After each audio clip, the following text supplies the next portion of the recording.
ነብዩ እንዲህ ብለዋል አይሁዶችን ወይንም ክርስቲያኖችን ሰላም አትበሏቸው አሰላሙ አለይኩም አትበሉ ሰላም ባይሁድ ወይም በክርስቲያን ላይ እንዲሆን አትመኙ ማናቸውንም በመንገድ ላይ ብታገኙ ወደ ጠባቡ የመንገዱ ጠርዝ ግፏቸው ወደ መንገድ ዳር ገፍታችሁ ከመንገድ አውጧቸው ሙስሊሞች ዚማ ምንድነው እስኪ አስተያየት መስጫው ላይ ጻፉልን ዛሬ እስልምና አንድ ነገር ሲቆጣጠር በአገሪቷ ውስጥ ከእስልምና ውጭ ያሉትን ሰዎች እንዴት እንደሚይዝ በደንብ በዝርዝር የምናይ ይሆናል አንዳንድ የማንቂያ ደውሎች ብሎ መስማትን ይጠይቃሉ ሁሉም ክርስቲያን እስልምናን ቢያውቅ ምኞቴ ነው ይህ ግን እያንዳንዱ ኢትዮጵያዊ ሊሰማው የሚገባ ቪዲዮ ነው ከሁሉ በላይ ግን ክርስቲያኖች ስለሚመለከት ብትሰሙት ብዬ ብችል አስገድዳችኋለሁ ጅብ ከሄደ ውሻ ጮኸ የሚል የሀገራችን አባባል አለ እና ያ እንዳይሆን በትህትና አስገድዳችኋለሁ እውነት ለሁሉ ድረገጽ ላይ ከዓመታት በፊት የተለቀቀ ነበር አሁን ለሁላችሁም በሚያመች መንገድ አቅርቤላችኋለሁ ክርስቲያኖች ሳትሰለቹ ብትሰሙት ከእኔ ምን ይጠበቃል የሚለውን እንድታውቁ ይረዳችኋል ባትሰሙት ግን ነገ የድርሻችሁን ባለመወጣታችሁ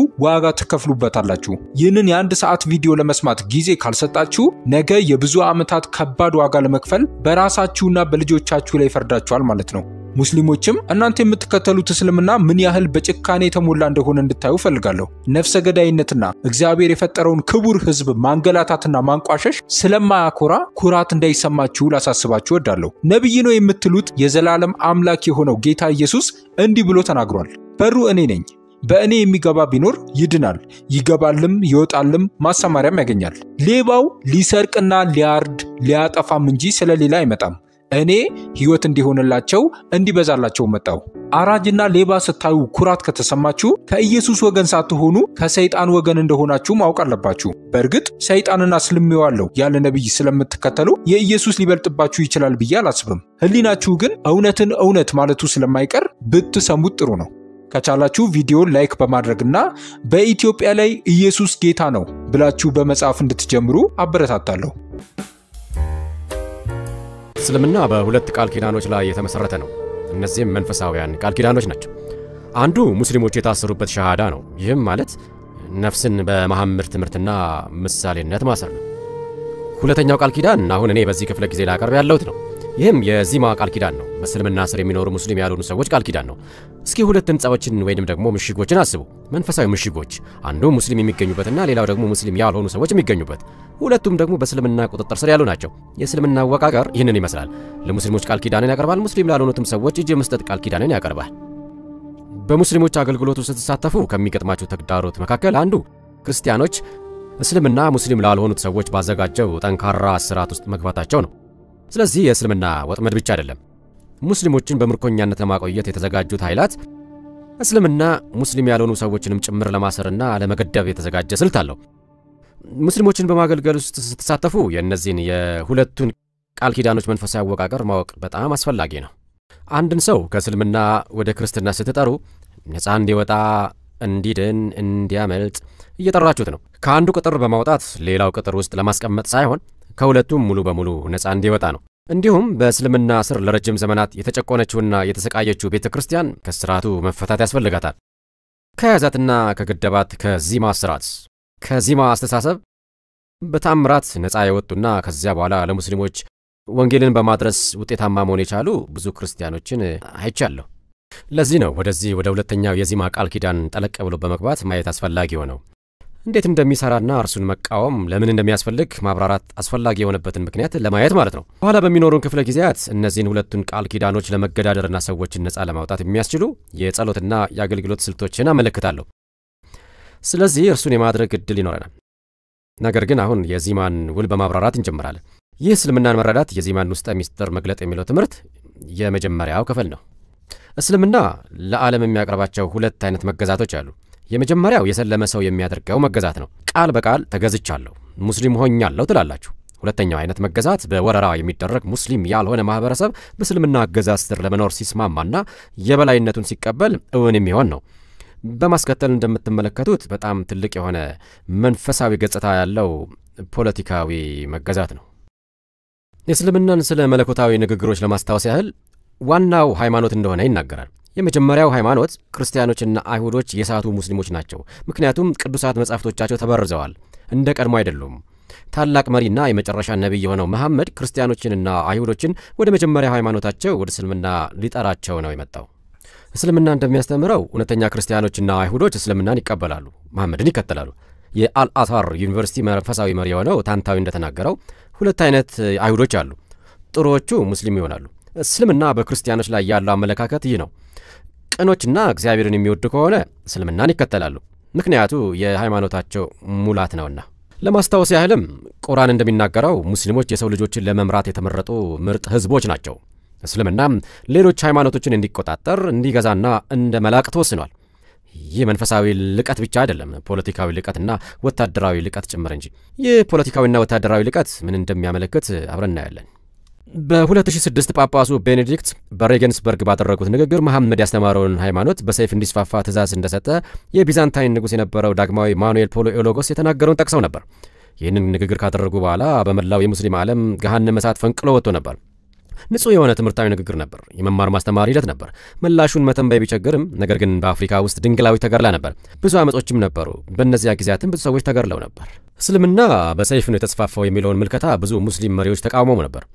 ከነዚህ መካከል ቀልብ የሚስበው የሳውዲ አረቢያ ዋና ሙፍቲ ሼህ አብዱል አዚዝ አል ሼህ የመለሰው ምላሽ ነበር። ለጳጳሱ በሰጠው ምላሽ እንዲህ አለ። መሐመድ 3 ምርጫዎችን ነበር የሰጠው። እስልምናን ተቀበሉ ወይንም እጅ ስጡ እና ታክስ ክፈሉ። ሶስተኛው በእርግጥ ሰይፍ ነበር። በሙስሊሞች ጥበቃ ስር ሆነው ሃይማኖታቸውን እየተገበሩ በምድራቸው እንዲቀመጡ ይፈቅድላቸዋል። ቁርአንንና ሱናን የሚያነቡ ሰዎች እውነታዎቹን መረዳት ይችላሉ። እርሱ እያለ ያለው እስልምና በሰይፍ ነው የተስፋፋ ብሎ መናገር ትክክል አይደለም። ምክንያቱም ሰዎች እጅ በመስጠት በእስልምና አገዛዝ ስር የመኖር ምርጫ አላቸውና፣ ስለዚህ ሙስሊም ለመሆን አይገደዱም። ለእስልምና የመገዛት ምርጫ አላቸው። ስለዚህ እስልምና በወታደራዊ ኃይል እንደተስፋፋ ስትናገሩ እምነታችን እየወረፋችሁ ነው። በጣም ቀልብ የሚስብ ምላሽ ነው አይደል? በምላሹ ሊክድ የፈለገውን እውነታ በተዘዋዋሪ ያምናል። ስለዚህ ይህ ነባር የሆነው አመለካከት ነው። እስልምና ሲስፋፋ 3 አማራጮችን ይሰጣል። ሃይማኖትን የማስፋፋት ሂደት ዳዕዋ ከእስልምና የእይታ ነጥብ አኳያ ጂሃድን እስልምናን የማወጃ መንገድ አድርጎ ይጠቀማል። ከቀድሞ የሳውዲ አረቢያ የፍትህ ተጠሪ የተሰጠ ኦፊሴላዊ ውሳኔ እንዲህ ይላል። ስለዚህ በመጀመሪያ መዋጋት፣ ያንን መግደል በማለት ልትተረጉሙ ትችላላችሁ። ተከልክሎ ነበር፣ ከዚያ ተፈቀደ፣ ከዚያ በኋላ ደግሞ ግዴታ ተደረገ። በመሐመድ ህይወት ውስጥ ስለነበሩት የተለያዩ ደረጃዎች መናገሩ ነበር። መጀመሪያ እናንተን መዋጋት የጀመሩትን ብቻ የመከላከል ጂሃድ ማለት ነው። ከዚያም ከአላህ ጎን ለጎን ሌሎች አማልክቶችን የሚያመልኩትን በሙሉ። ስለዚህ የመጨረሻው ቃል ሙስሊሞች እስልምናን በማይከተሉት ሁሉ ላይ ማለትም ከአላህ ጎን ለጎን ሌሎች አማልክቶችን የሚያመልኩትን በሙሉ፣ ይህ ሙስሊም ያልሆኑ ሰዎችን የመጥሪያ እስላማዊ መንገድ ነው። ንጹሕ የሆነውን አህዳዊ እምነት የማይቀበሉትን በሙሉ የመዋጋት ኃላፊነት አለባቸው ማለት ነው። ይህ ሼህ የተቀደሰው የመካ መስጊድ ሼህ የሆነው የሳውዲ አረቢያ የፍትህ ተጠሪ ነው። ስለዚህ የሚነሳው ጥያቄ ይህ ነው። በእስላማዊ ምድር ውስጥ ሙስሊም ባልሆኑት ላይ ምን ይደርስባቸዋል? ደረጃቸውን የሚወስነው ምንድን ነው? የመኖር አድማሳቸው ምንድን ነው? በሸሪያ ሁኔታ ውስጥ ክርስቲያን ሆኖ መኖር ማለት ምን ማለት ነው? የሸሪያ ሕግ ይህንን ስርዓት ኬታ አመጣው? ሃይበር በመባል በምትታወቅ ከተማ መጀመር ፈልጋለሁ። በአረቢያ የምትገኝ የምንጮች ከተማ ነበረች። ከጥቂት ዓመታት በፊት ሂዝቦላህ ሮኬቶችን ወደ እስራኤል ሲልክ አንዳንዶቹ ሃይበር ሮኬቶች በመባል ይጠሩ ነበር። ሂዝቦላህ እንዲህ ያለ ይመስላል። ሃይበርን ማስታወስ ትችሉ ዘንድ ስሙን በሮኬቶቹ ላይ እናስቀምጣለን። ከጥቂት ዓመታት በፊት በባሊ ብዙ ሰዎችን የገደለው ቦምበኛው አምሮሲ በኢንዶኔዥያ ፍርድ ቤት ከተፈረደበት በኋላ ሃይበርን አስታውሱ፣ የመሐመድ ሰራዊት ሊያሸንፋችሁ ተመልሶ እየመጣ ነው በማለት በፍርድ ቤቱ ላይ ጮሆ ነበር። መሐመድ በሃይበር አይሁዶች ላይ ወረራ በፈጸመ ጊዜ ባደረገው አያያዝ የአይሁዶች፣ የክርስቲያኖች፣ የሳቢያኖች፣ የሂንዶች በሚሊዮን የሚቆጠሩ ሰዎች ዕጣ ፈንታ ተወስኗል። ይህ በሙስሊም ሀገራት ውስጥ ሙስሊም ያልሆኑ ሰዎች የሚኖራቸውን ቦታ በተመለከተ ለእስላማዊ ሕግ መሰረት የጣለ በመሆኑ በእስልምና ታሪክ ውስጥ በጣም ወሳኝ ነው። በመዲና ሳለ መሐመድ አይሁዶችን አስቸጋሪዎች ሆነው አግኝቷቸው ነበር፣ ይከራከሩት ነበር። ሊመጣ ያለው የእነርሱ መሲህ መሆኑን የሚቀበሉ መስሎ ተሰምቶት ነበር። የእርሱ ግለ ታሪክ ጸሐፊ የሆነው ኢብን ኢስሐቅ ጥያቄዎችን የሚጠይቁ ሰዎች በማለት ይጠራቸዋል። በመዲና ውስጥ ከነበሩ ረቢዎች ጋር ረጅምና አስቸጋሪ ውይይቶችን አድርጓል። በመጨረሻም የአይሁድ ጎሳዎችን አንድ በአንድ ማባረር ጀመረ። አስሊም ተስለም ማለትም የእስልምናን ተቀበሉ፣ ደህንነታቸው የተጠበቀ ይሆናል ብሏቸው ነበር። የሚያመለክተው እስልምናን የማይቀበሉ ከሆነ ደህንነታቸው የተጠበቀ አይሆንም ማለት ነው። በመዲና የቀረውን የአይሁድ ጎሳ የቁረይዛ ጎሳ አስወገደ። በመዲና የገበያ ቦታ ከ600 እስከ 900 የሚሆኑ ወንዶች ታረዱ። ሴቶችና ሕፃናት ደግሞ ባሪያዎች ሆኑ። ከእነዚህ ሴቶች መካከል መሐመድ ሚስት ቆባት ወሰደ። በኋላም አንዳንድ አይሁዶች ወደ ሸሹባት የምንጮች ከተማ ወደ ሆነችውና ብዙ አይሁዶች ወደሚኖሩባት ወደ ሃይበር ትኩረቱን አዞረ። ፍሬ የሚያፈሩ ዛፎችን በማልማት የተካኑ ነበሩ። ሃይበር ጥቃት ተደረገባት። ነዋሪዎቿም እስልምና እንዲቀበሉ ተነገራቸው። እስልምናን ከተቀበላችሁ ጦርነቱ ይቆማል ተባሉ። ከዚህ ጠላትነት የተነሳም ብዙ አይሁዶች ባሪያዎች ሆኑ፣ እንዲሁም ተገደሉ። በመጨረሻም የተረፉት አይሁዶች እጅ ሰጡ። ውል እንዲኖራቸው ተፈቀደላቸው። ዚማ ወይንም የመገዛት ውል ይሁዲነትንም እንደ ሃይማኖታቸው ይዘው እንዲቀጥሉ ተፈቀደላቸው። ስለዚህ አንድ ማህበረሰብ በእስልምና ስር እየኖረ የተለያየ ሃይማኖት እንዲኖረው ኦፊሴላዊ ፈቃድ ሲሰጠው የመጀመሪያ ጊዜ ነበር። ይሁዲነታቸውንም ይዘው ቀጠሉ። የገቡት ቃል ኪዳን የዚማ ቃል ኪዳን በመባል ነው የሚታወቀው። በአይበር ተግባራዊ ከተደረጉት ሁኔታዎች መካከል አንዱ ከምርታቸው ውስጥ ብዙ የሆነ መጠን ለሙስሊሞች እንዲከፍሉ ነው። ይህ እስከ መጨረሻው የሚከፍሉት ግብር ነው። የአይበር ውጤት ሙስሊም ያልሆኑትን ሰዎች እንዴት መያዝ አለባቸው የሚለውን አስቀምጧል። ጥቃት ይፈጸማል። ሕይወታችሁንና እምነታችሁን ማቆየት ከፈለጋችሁ እጅ ትሰጣላችሁ።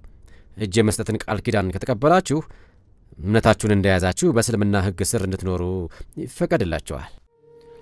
በአረብኛ ዚማ የሚለው ቃል መውቀስ፣ ምስጋና መንፈግ ማለት ነው። መራገም ወይንም አንድ ነገር እርባና ቢስ መሆኑን የሚገልጽ ቃል ነው።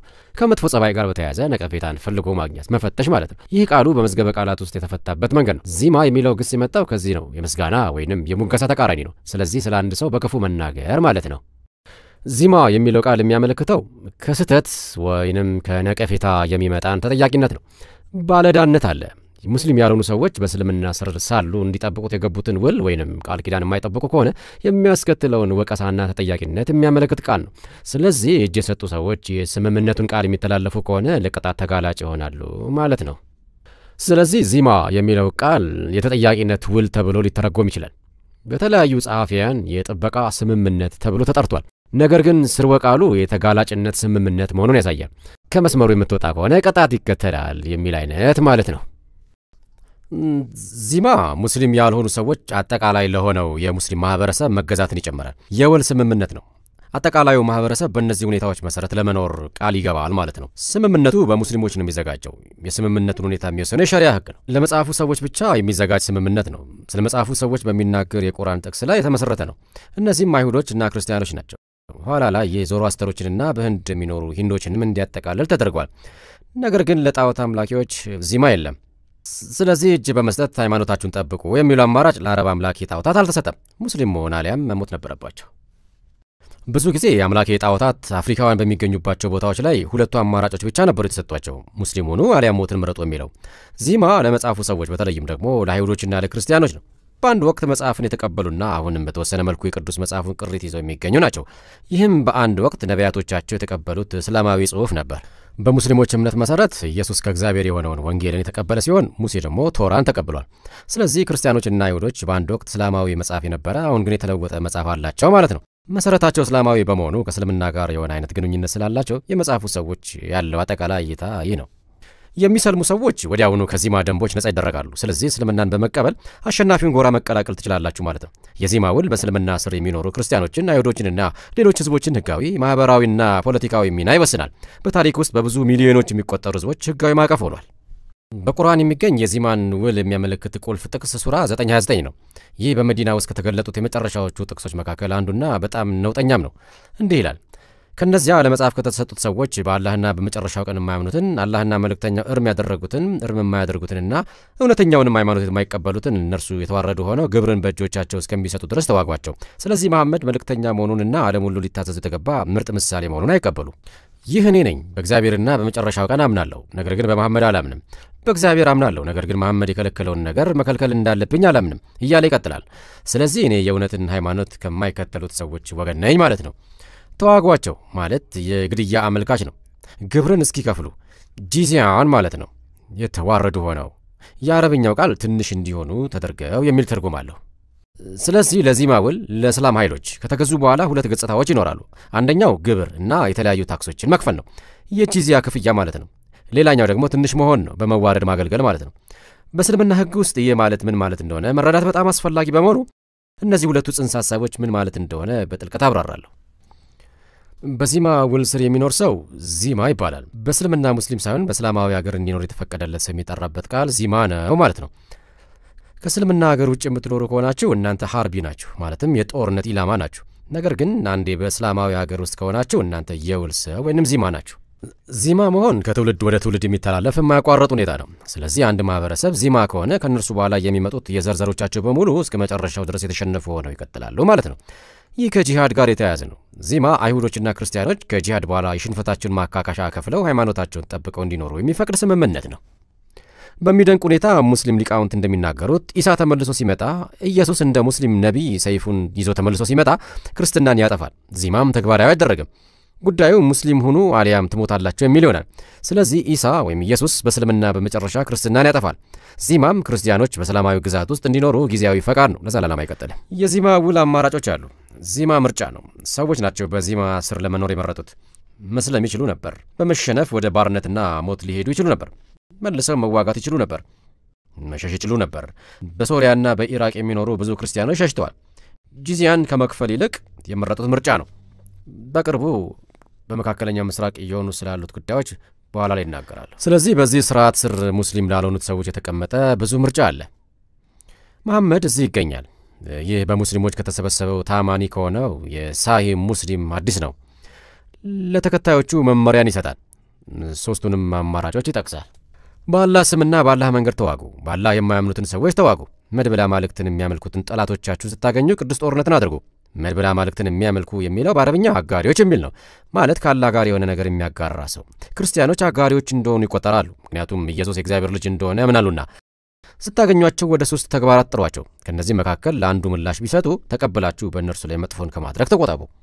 ስለዚህ የመጀመሪያው እስልምናን እንዲቀበሉ ጋብዟቸው፣ ተቀበሏቸው። እነርሱንም ከመዋጋት ተቆጠቡ። ሙስሊሞችን እንዲዋጉ የተፈቀደ አይደለም። ትክክለኛ ሙስሊሞች እንዳልሆኑ ወይንም አመፀኞች እንዳልሆኑ ካላረጋገጣችሁ በስተቀር ያ በእስልምና የተከለከለ ነው። ሁለተኛ፣ እስልምናን ለመቀበል እምቢ ቢሉ ጂዚያን ጠይቋቸው፣ ተቀበሏቸው፣ ከእነርሱም ታቀቡ። ስለዚህ አታጠቋቸው። ግብርን የማይከፍሉ ከሆነና የማይሰልሙ ከሆነ የአላህን እርዳታ በመፈለግ ተዋጓቸው፣ ማለትም ግደሏቸው። ስለዚህ 3ቱ አማራጮች እነዚህ ናቸው። ስለሙ፣ ዚማን ተቀበሉ ወይንም ሰይፍ አለ። ዚማ በዚማ ውል መሰረት በእስልምና ስር የሚኖር ሙስሊም ያልሆነ ሰው ነው። በልማዳዊ ነባር የእስልምና ሕግ መሰረት በሰላማዊ ሀገር ውስጥ የምትኖሩ ሙስሊም ያልሆናችሁ ሰዎች ከሆናችሁ ዚማ መሆን ግድ ይላችኋል። ዚማ ካልሆናችሁ በስተቀር የምትኖሩበት ሌላ ምንም አይነት መንገድ የለም። ከአውሮፓ የመጣችሁ ጎብኚዎች ወይንም እንደርሱ አይነት ልትሆኑ ትችላላችሁ። ያ ትንሽ ለየት ይላል። በእስላማዊ ሀገር ውስጥ መኖሪያቸውን ላደረጉ ሰዎች ደረጃቸውን የሚወስነው የዚማ ሕግ ነው። በእስልምና ሕግ መሰረት በሙስሊም ሀገር የሚኖር ማንኛውም ሙስሊም ያልሆነ ሰው በወታደራዊ ኃይል የተሸነፈው ማህበረሰብ አባል ተደርጎ እንደሚቆጠር ማወቅ ያስፈልጋል። ያ በእስልምና ሙስሊም ላልሆነ ሰው የሚሰጥ ፈቃድ ነው፣ የተሸነፈ ህዝብ መሆን። ጂዚያ የሚለው ቃል ጂዛ ከሚል ቃል የመጣ ሲሆን ቤዛ ወይንም ለአንድ ነገር የሚከፈል ማካካሻ የሚል ትርጉም አለው። በአረቦች በተዘጋጁ መዝገበ ቃላት ውስጥ በተቀመጠው ፍቺ መሰረት ይህ የካሳ ክፍያ ነው። ሌን በተባለ ሊቅ ነፃ ከሆነ ሙስሊም ያልሆነ ሰው የሚወሰድ ታክስ፣ ባሪያ ያልሆነ ማለት ነው። ውል ሲያጸድቁ በሙስሊም መንግስት የሚፈጸም እጅ የመስጠታቸውን ውል ለጥበቃቸው ዋስትና የሚሆን ላለመገደላቸው ካሳ የሚሆን ተብሎ ተተርጉሟል። የዚህ ክፍያ ትርጉም ይህ ነው። ጭንቅላታችሁን ለማቆየት የምትከፍሉት ክፍያ ነው። እንደ ዓመታዊ ግብር በዚማዎች ላይ የተጣለና በእያንዳንዱ ለአቅመ አዳም የደረሰ ወንድ ዚማ የሚከፈል ነው። ለአቅመ አዳም የደረሱ ወንዶች የሚከፍሉበት ምክንያት በጂሃድ ወረራ ጊዜ ሕይወታቸው በነፃ የሚቀጠፍ ስለሆነ ነው። ሴቶችና ሕፃናት መገደል እንደሌለባቸው ይታሰባል። እስልምና አንዳንድ ሰዎች ከመገደል ነፃ እንደሆኑ ለይቶ ሲናገር ከጂዚያ ታክስ ነፃ የሆኑትም እነዚሁ ሰዎች ናቸው። ተጨማሪ ታክስ መክፈል ያለባቸው ሰዎችና በተማረኩ ጊዜ ያለምንም ጥያቄ የሚገደሉት ሰዎች አንድ ናቸው። ስለዚህ ታሊባንን የምትዋጉ ወንዶች ብትሆኑ በእስልምና ሕግና የጦርነት ደንቦች መሰረት የእስልምና የጄኔቫ ስምምነት መሰረት ወንዶች ከሆናችሁ በተማረካችሁ ጊዜ ትገደሉ ትችላላችሁ። ገንዘቡ ለእስላማዊ ማህበረሰብ ጥቅም ይመደባል። ይህ በአገሪቱ ውስጥ የሚገኙትን ዜጎች ሕይወት ለማሻሻል ወይንም ድልድዮችን ለመገንባት ጥቅም ላይ የሚውል ገንዘብ አይደለም።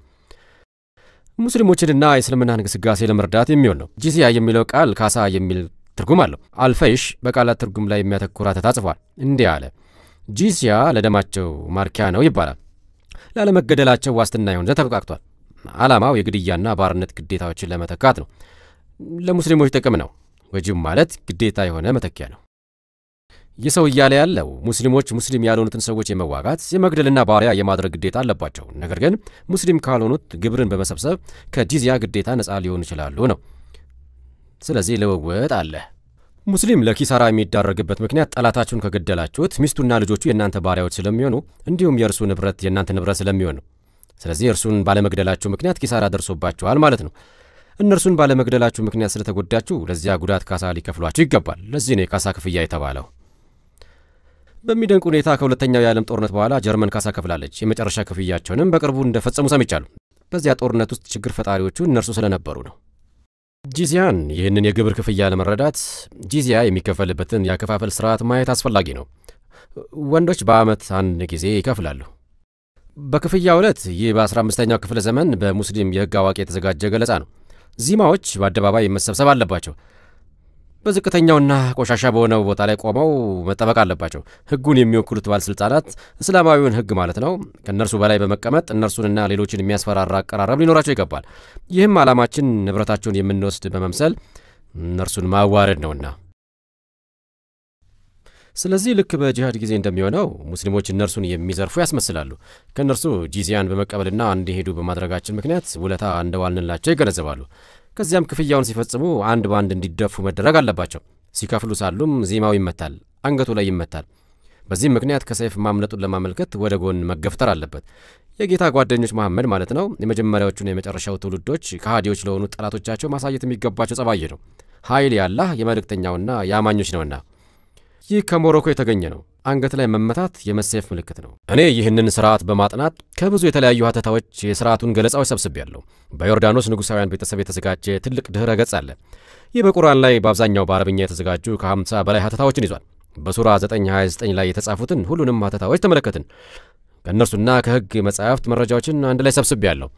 የስርዓታዊው ክፍያው የተወሰኑ ገጽታዎች የሚከተሉት ናቸው። ዚማው እየጋለበ ሳይሆን በእግሩ እየሄደ ወደ ቦታው መምጣት አለበት። አንዳንዶች በእጁና በጉልበቱ እየሄደ ይላሉ። ተቀባዩ ሲቆም እርሱ በመቀመጥ ክፍያውን ይፈጽማል። ተቀባዩ ከእርሱ በጣም ከፍ ብሎ ይቀመጣል። ዚማው ክፉኛ ይወዘወዛል፣ እንዲርበተበትም ይደረጋል፣ ይዋረዳል። ሙስሊም በእጁ ላይ ጅራፍ ሊይዝ ይችላል። ዚማው እንዲከፍል ይታዘዛል። ሁሉም ሰው ለምን እዛ እንደተገኘ የሚያውቅ ቢሆንም ማለት ነው። ይመታል። ልብሱን በመያዝ ወይንም አንገቱ ላይ የታሰረውን ገመድ በመጎተት ጉሮሮ ተይዞ ወደፊት እንዲደፋ ይደረጋል። ምርኮኞቹን ስትይዙ የምታደርጉት ይህንን ነው። ገመድ ባንገታቸው ላይ በማሰር ጎትታችሁ ልትደፉ ትችላላችሁ። ስለዚህ ሊገደል እየተወሰደ እንዳለ ምርኮኛ ነው ማለት ነው። ማጅራቱ ላይ ወይንም ደግሞ አንገቱ ላይ ይመታል። እነዚህ ሰዎችን የመሰየፍ ሁለት መንገዶች ናቸው። እዚህ ጋር ማጅራት ላይ በሰይፍ በኃይል መምታት ወይም ጉሮሮን መቁረጥ ማለት ነው። ጢሙ ተይዞ ይጎተታል። ሰዎችን ስትሰይፉ የምታደርጉት ሌላው ነገር ጢማቸውን ይዞ መጎተት ነው። ራሱ ላይ ቆሻሻ ሊወረወርበት ይችላል። ሙስሊም የዚማ አንገት ላይ ሊቆም ይችላል። የዚህን ስርዓት ገለጻዎች ከ10ኛው ክፍለ ዘመን ጀምሮ እስከ 20ኛው ክፍለ ዘመን ድረስ መከታተል ችያለሁ። ከፋርስ፣ ሶሪያ፣ አናቶሊያ ወይም ቱርክ፣ አንዳሉሺያ፣ ሞሮኮ፣ ግብጽ፣ የመን፣ በማዕከላዊ እስያ ቡሃራ፣ ባግዳድና አልጄሪያ በሰሌዳው ላይ ያሰመርኩባቸው ሁሉ ከሞሮኮ የተገኙ ናቸው። ሞሮኮ የተገለጸችው በአፍሪካ ጠረፍ ላይ መርከቡ ስለተሰባበረ በሞሮኮውያን ባሪያ በተደረገ አሜሪካዊ የመርከብ ካፒቴን ነው። በመጨረሻም ተቤዥቶ ስለ ጉዞ ማስታወሻ ጽፏል። አይሁዶች በጂዚያ ስርዓት ውስጥ ሲያልፉ እንደነበር ገለጻ ሰጥቷል። በዚያን ዘመን አይሁዶች ብቻ ነበሩ በሞሮኮ ውስጥ እንዲቀሩ የተደረገው። ያ ከ300 ዓመታት በኋላ ነው። በ19ኛው ክፍለ ዘመን ጣሊያናዊ አይሁድ ሞሮኮን ሲጎበኝ ሳለ አይሁዶች በዚህ ስርዓት ውስጥ ሲያልፉ ማየቱን ጽፏል። እኔም አይሁዳዊ በመሆኔ ምክንያት በዚያ ውስጥ ማለፍ ነበረብኝ ብሏል። ያንን ፈጽመውበታል። ባለመታዘዙም ምክንያት ማጅራቱ ላይ 2 ጊዜ መተውታል። ስለዚህ እስከ 19ኛው ክፍለ ዘመን ድረስ የተዘገበ ሲሆን በሞሮኮ፣ ቱኒዚያና የመን ውስጥ እስከ 20ኛው ክፍለ ዘመን ድረስ ነበረ። እስከ 50ዎቹ ድረስ በአፍጋኒስታን ውስጥ መኖሩ ተጽፏል። ከቅርብ ዓመታት ወዲህ ምን እየሆነ እንዳለ ኋላ ላይ እናገራለሁ። በነገራችን ላይ ስርዓቱ ምዕራባውያን ሀገራት ሙስሊም ሀገራትን በመውረራቸው ምክንያት ወይንም ደግሞ ጫና ስላሳደሩባቸው ሊቀር ችሏል። ለዚያ ነው የቀረው። ወራሪው ዊሊያም ኢንግላንድን ከወረረ በኋላ ሁሉንም አንግሎ ሳክሶኖች በየመንደሮች ውስጥ በሰልፍ በመቆም ልባቸው አካባቢ የመወጋት ምልክት እየተደረገባቸው ግብር ቢከፍሉና ይህ አይነቱ ተግባርም ከ1066 ጀምሮ ላሉት 400 ዓመታት ቢቀጥል ኢንግላንድ በውጭ ኃይል ስትወረር ብቻ ይህ ተግባር ቢቆም ብላችሁ እስኪ ያስቡ። ይህ ስርዓት ለዚህን ያህል ጊዜ ነው በሙስሊም ሀገራት ውስጥ ተግባራዊ ሲሆን የኖረው። ይህን ያህል ረጅም የሆነውን ጊዜ ነው እየተመለከተን ያለ ነው። ይህ በጣም ግዙፍ ነው። ይህ የሞት ስርዓት ነው። ሕጋችሁን ከጣስኩኝ ግደሉኝ የማለት ስርዓት ነው። ልቤን ሰንጠቃችሁት ልሙት የማለት ስርዓት ነው። በቃል ኪዳኑ እንደታሰራችሁ ለመግለጽ በሞት ስርዓት ውስጥ የምታልፉበትና ከስምምነቶቹ መካከል አንዱን ብትጥሱ ጭንቅላታችሁ የሚቆረጥበት የደም ቃል ኪዳን ተብሎ የሚጠራው ነው። ይህ ትልቅ መንፈሳዊ ኃይል ያለው ስርዓት ነው። እንደ መተት፣ የቻይና እምነቶችና ሌሎች ወንድማማች ተብለው የሚታወቁት እምነቶች አባላቶቻቸውን ዝም የሚያሰኙበት እንዲህ አይነት የሞት ስርዓቶች አሏቸው። በክርስቲያናዊ አገልግሎት ውስጥ እንዲህ አይነት ስርዓቶች በጣም ጠንካራ ስነ ልቦናዊ ተጽዕኖ እንዳላቸው እንደርስበታለን። የ18ኛው የሞሮኮ ሀተታ ሰጪ የሆነው ኢብን አቢጃህ ሱራ 929 ላይ አስተያየት ሲሰጥ ያለውን ስነ ልቦናዊ ጫና አብራርቷል። እንዲህ አለ። ዚማው ነፍሱን በፍላጎቱ ለሞት አሳልፎ እንዲሰጥ ይታዘዛል። ከሁሉም በላይ ለህይወት መሪነትና ለክብር ያለውን ፍቅር መግደል ያስፈልገዋል። ዚማው የነፍሱን ጥማት መለወጥ አለበት። ሙሉ በሙሉ እስኪገዛ ድረስ ነፍሱን መሸከም ከምትችለው በላይ ማስጨነቅ አለበት። ከዚያ በኋላ መሸከም የማይችለው ነገር አይኖርም። ለጭቆናና ለኃይል ጥቃት ግዴለሽ ይሆናል። ድህነትና ሀብት ለእርሱ አንድ ይሆናል። ሙገሳና ንቀት ለእርሱ አንድ ይሆናል። መከልከልና መስጠት አንድ ይሆንበታል። ማግኘትና ማጣት አንድ ይሆንበታል። ስለዚህ ሁሉም ነገር አንድ ሲሆን ይህ ለህመም ውርደትና ስቃይ ግዴለሽ የሚሆንበት ጊዜን በመገዛት ከእርሱ የሚፈለገውን ነገር ማቅረብ ይችላል እያለ ያለው ነገር የዚህ ስርዓት ዓላማ ሙስሊም ያልሆኑትን ሰዎች ቅስም ሙሉ በሙሉ በመስበር ገንዘባቸውን፣ ሚስቶቻቸውን ወይንም የምንፈልገውን ማንኛውንም ነገር ስንጠይቃቸው ያለ ምንም ተቃውሞ እንዲሰጡን ያደርጋል ነው። ለራሳቸው ምንም አይነት ፍላጎት አይኖራቸው፣ ቅስማቸው ሙሉ በሙሉ ይሰበራል። የሶሪያ ሀተታ ሰጪ የሆነው አልአሉሲ እንዲህ አለ። እነርሱን ባሪያ ማድረግ የተፈቀደ እንደሆነ እናውቃለን። ባሪያ የሆነ ማንኛውም ሰው ደግሞ ጂዚያ ይጠበቅበታል። ምክንያቱም ሁለቱም ማለትም ባርነትና ጂዚያ ነፍሱን መንጠቅን ያካትታሉና። የባርነት ሁኔታ ግልጽ ነው፣ ምክንያቱም ሁላችንም ከባሪያዎች እንጠቀማለንና። ጂዚያን በተመለከተ ከሃዲው ከሚያገኘው የሚያመጣው ነው፣ የሚኖረው ደግሞ በሚያገኘው ነው። ስለዚህ የሚያገኘውን ለሙስሊሙ ሲሰጥ ነፍሱን ከመውሰድ ጋር እኩል ነው የሚሆነው። ለመኖር የሚፈቀድለት ከዚያ የተነሳ ነውና። ስለዚህ ይህ መሰረታዊ የሆነ ስነ ልቦናዊ ጫና አለው። የጂዚያ ክፍያ ስርዓት የአንድን ሰው ነጻነት ማጥፋትን ትዕምርታዊ በሆነ መንገድ ያመለክታል፣ እንዲሁም ህይወታቸውንና የመኖር ፍላጎታቸውን ጭምር። ለብዙ ዓመታት በጂዚያና ዚማ ርዕሰ ጉዳይ ላይ ስሰራ ጠይቃቸው ከነበሩ ጥያቄዎች መካከል አንዱ ከተለያዩ ብዙ ምንጮች፣ ቦታዎችና ዘመናት ያገኘዋቸው ዘገባዎች አጠቃላዩን የእስላማዊ አመለካከት ምህዳር የሚወክሉ ናቸውን የሚል ነበር።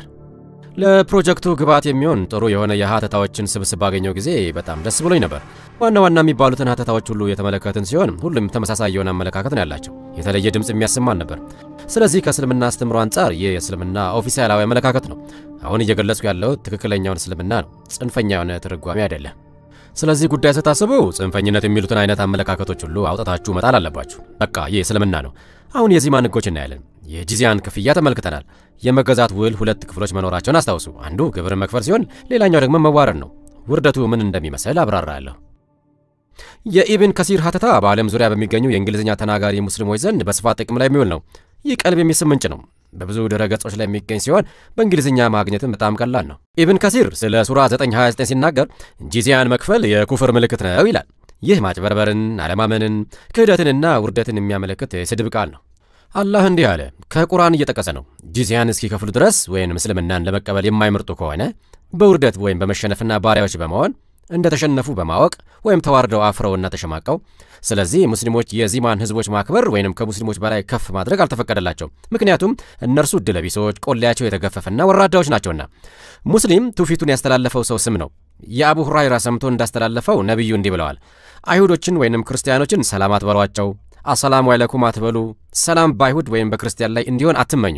ማናቸውንም በመንገድ ላይ ብታገኙ ወደ ጠባቡ የመንገዱ ጠርዝ ግፏቸው፣ ወደ መንገድ ዳር ገፍታችሁ ከመንገድ አውጧቸው። ለዚህ ነው የታማኞች መሪ የሆነው ዑመር አልከታብ አላህ በእርሱ ደስ ይሰኝና በጣም የታወቁት ቅድመ ሁኔታዎቹ በክርስቲያኖች ተግባራዊ እንዲሆኑ የጠየቀው። እነዚህም ቅድመ ሁኔታዎች ውርደታቸው፣ ቅለታቸውና እፍረታቸው ቀጣይነቱ እንዲረጋገጥ ነው። እየጠቀሰ ያለው የዑመር ውል በመባል የሚታወቀውን ነው። ይህም በሶሪያ ክርስቲያኖች ላይ ተግባራዊ የተደረገ ቀዳሚው የዚማ ውል ወይንም ምሳሌ ሰነድ ነው። እርሱ እየተናገረ ያለው በክርስቲያኖች ላይ የሚጫኑ የተለያዩ ቅድመ ሁኔታዎችን እንደሚያጠቃልል ነው። ነጥቡም የእነዚህ ቅድመ ሁኔታዎች ዓላማ እነርሱ መዋረዳቸውን ማረጋገጥ ነው የሚል ነው። ከዚማ ህጎች መካከል ጥቂቶቹ በዚሚዎች ላይ ተግባራዊ የሚደረጉት መርሆች የሚከተሉትን ያጠቃልላሉ። በእስልምና ስር ወደ ክርስትና ወይንም ወደ አይሁዳዊነት የሚቀየር ሙስሊም ይገደላል። ወደ እስልምና ካልሆነ በቀር ወደ ሌሎች እምነቶች መቀየር የተከለከለ ነው። ሰዎች እምነታቸውን ይዘው እንዲቆዩ ተፈቅዷል። አንድን ሙስሊም ወደ ሌላ እምነት ለመቀየር መሞከር የተከለከለ ነው። ዚሚ ወደ እስልምና እንዳይገባ እንቅፋት መሆን የተከለከለ ነው። ይህንን ጠንካራ መንፈሳዊ ምሽግ ነው የምትጋፈጡት። ክርስቲያኖች እምነታቸውን እንዳያካፍሉ የሚከለክለውን። አንድ ሙስሊም ወንድ ክርስቲያን ወይንም አይሁድ ሴት ማግባት ይችላል። ነገር ግን ልጆቻቸው በህግ መሰረት ሙስሊሞች ናቸው። የሙስሊም ቤተሰብ ነው። ሙስሊም ሴት ክርስቲያን ወይንም አይሁድ ወንድ ማግባት አትችልም። ወደ እስልምና የሚቀየር ማንኛውም ሰው በቤተሰብ ውስጥ ልዩ የውርስ መብት ይኖረዋል። የቤተሰቦችን ሀብት መውረስ ይችላል። የሚሰልምና የምትሰልም የትዳር አጋር ልጆችን የማሳደግ ልዩ መብት ይሰጣቸዋል። ከወረራ በኋላ አዲስ አብያተ ክርስቲያናት አይገነቡም። ያረጁትም አይታደሱም። ይህ በብዙ እስላማዊ ሀገራት ውስጥ በግልጽ የሚታይ ጉዳይ ነው። ቤተ ክርስቲያን ለመገንባት ፍቃድ ማግኘት በጣም ከባድ ነው። ሙስሊሞችም ደግሞ ብዙ ጊዜ ተቃውሞ ያቀርባሉ። በግብጽ ቤተ ክርስቲያን ለመገንባት ፕሬዝዳንታዊ ፈቃድ ያስፈልግ ነበር። አሁን ግን የአስተዳዳሪው ፈቃድ ያስፈልጋል። በኢንዶኔዥያ እጅግ በጣም አስቸጋሪ በመሆኑ ብዙ አብያተ ክርስቲያናት ያለ ፈቃድ ነው የሚንቀሳቀሱት። የዚሚ ቤቶች ከሙስሊም ቤቶች ያነሱና ዝቅ ያሉ መሆን አለባቸው። በቀድሞዋ ስፔን ውስጥ የሚገኙ የአይሁድ ይዞታዎችን ብትመለከቱ አይሁድ የሚኖሩባቸውን በጣም ትንንሽ ቤቶች ማየት ይችላል። ዚሚዎች በተለየ ሁኔታ መልበስና ከሙስሊሞች ያነሰ ልብስ መጠቀምና የተለየ ሆነው መታየት አለባቸው። የሚቀመጥበትን ቦታና መንገድ ለሙስሊም መልቀቅ ያስፈልገዋል። የትህትና አቋቋም ሊኖረው ይገባል። በሙስሊም ላይ እጁን ማንሳትና መስደብ በሞት ወይንም አካልን በመቁረጥ የሚያስቀጣ ክልክል ነገር ነው። ሙስሊምን መስደብ የተከለከለና በሞት የሚያስቀጣ ነው። ዚሚ መሳሪያ ሊኖረው ወይንም ሊይዝ አይችልም። ራሳቸውን የሚከላከሉበት ምንም መንገድ መኖር የለበትም ማለት ነው። ዛሬ በኢራቅ ቤተ ክርስቲያን ጥበቃው እንዲኖራት ከፈለገች ሙስሊሞችን ነው መቅጠር ያለባት። ምክንያቱም መሳሪያ የያዙ ክርስቲያኖችን መቅጠር በሕግ የተከለከለ ነውና፣ ለሙስሊሞች ደግሞ ይህንን ማየት ያስቀጣቸዋል።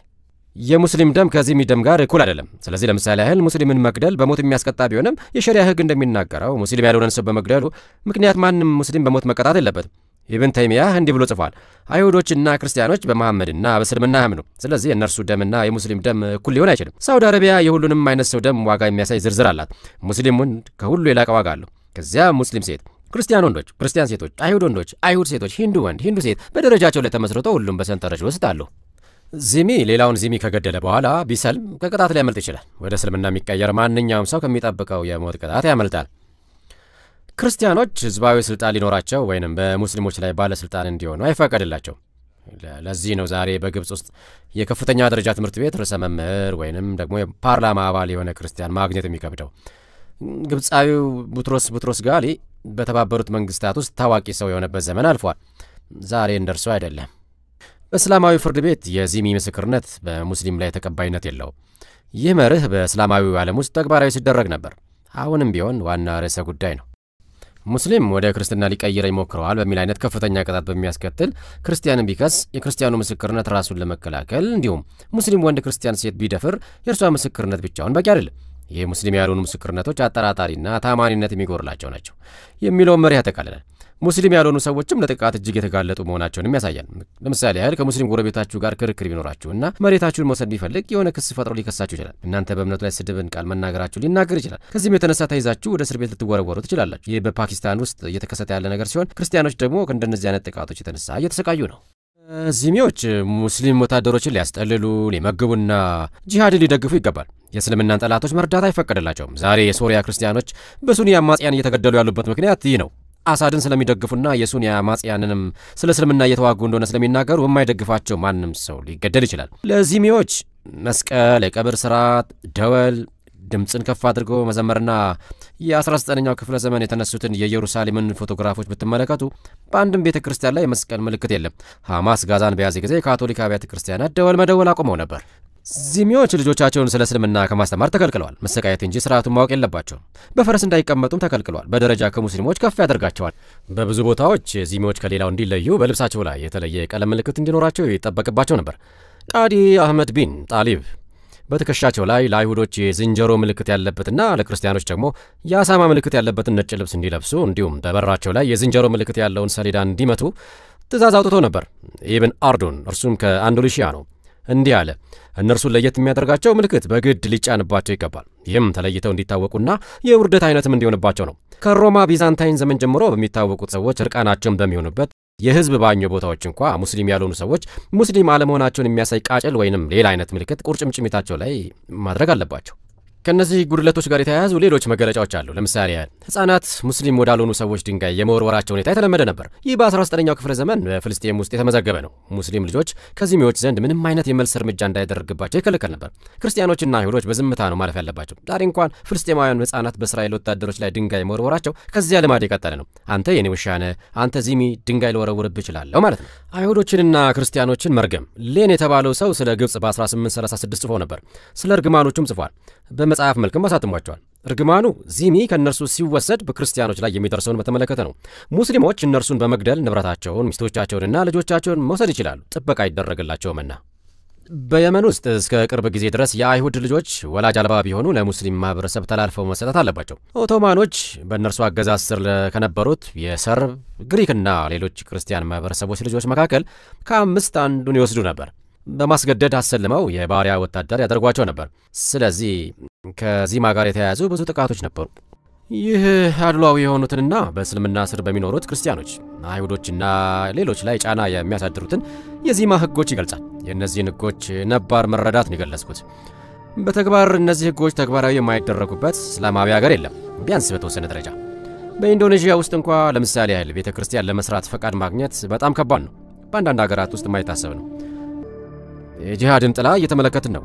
በዚማ ስር መኖር ማለት ምን ማለት እንደሆነ፣ የጂሃድ ሰይፍ በዚሚ ማህበረሰብ አናት ላይ እንዴት እንደሚወዛወዝ። የዚማ ስምምነት የመገዛት ስምምነት በመላው ማህበረሰብ ላይ ተግባራዊ የሚሆን የወል ስምምነት ነው። አንድ ሰው የመገዛቱን ስምምነት አንድ አንቀጽ እንደጣሰ ቢታሰብ ለመላው ማህበረሰብ የሚደረገው ጥበቃ ይነሳል። አንድ ዚሚ እንኳ የስምምነቱን አንቀጾች ጥሶ ቢገኝ ማህበረሰቡ በአጠቃላይ ተጠያቂ ይሆናል፣ ስምምነታቸውም ይሻራል በማለት በግልጽ የሚናገሩ አንዳንድ ሙስሊም የህግ አዋቂዎች አሉ። በዑመር ስምምነት ውስጥ ክርስቲያኖች እንዲህ ብለው ይናገራሉ።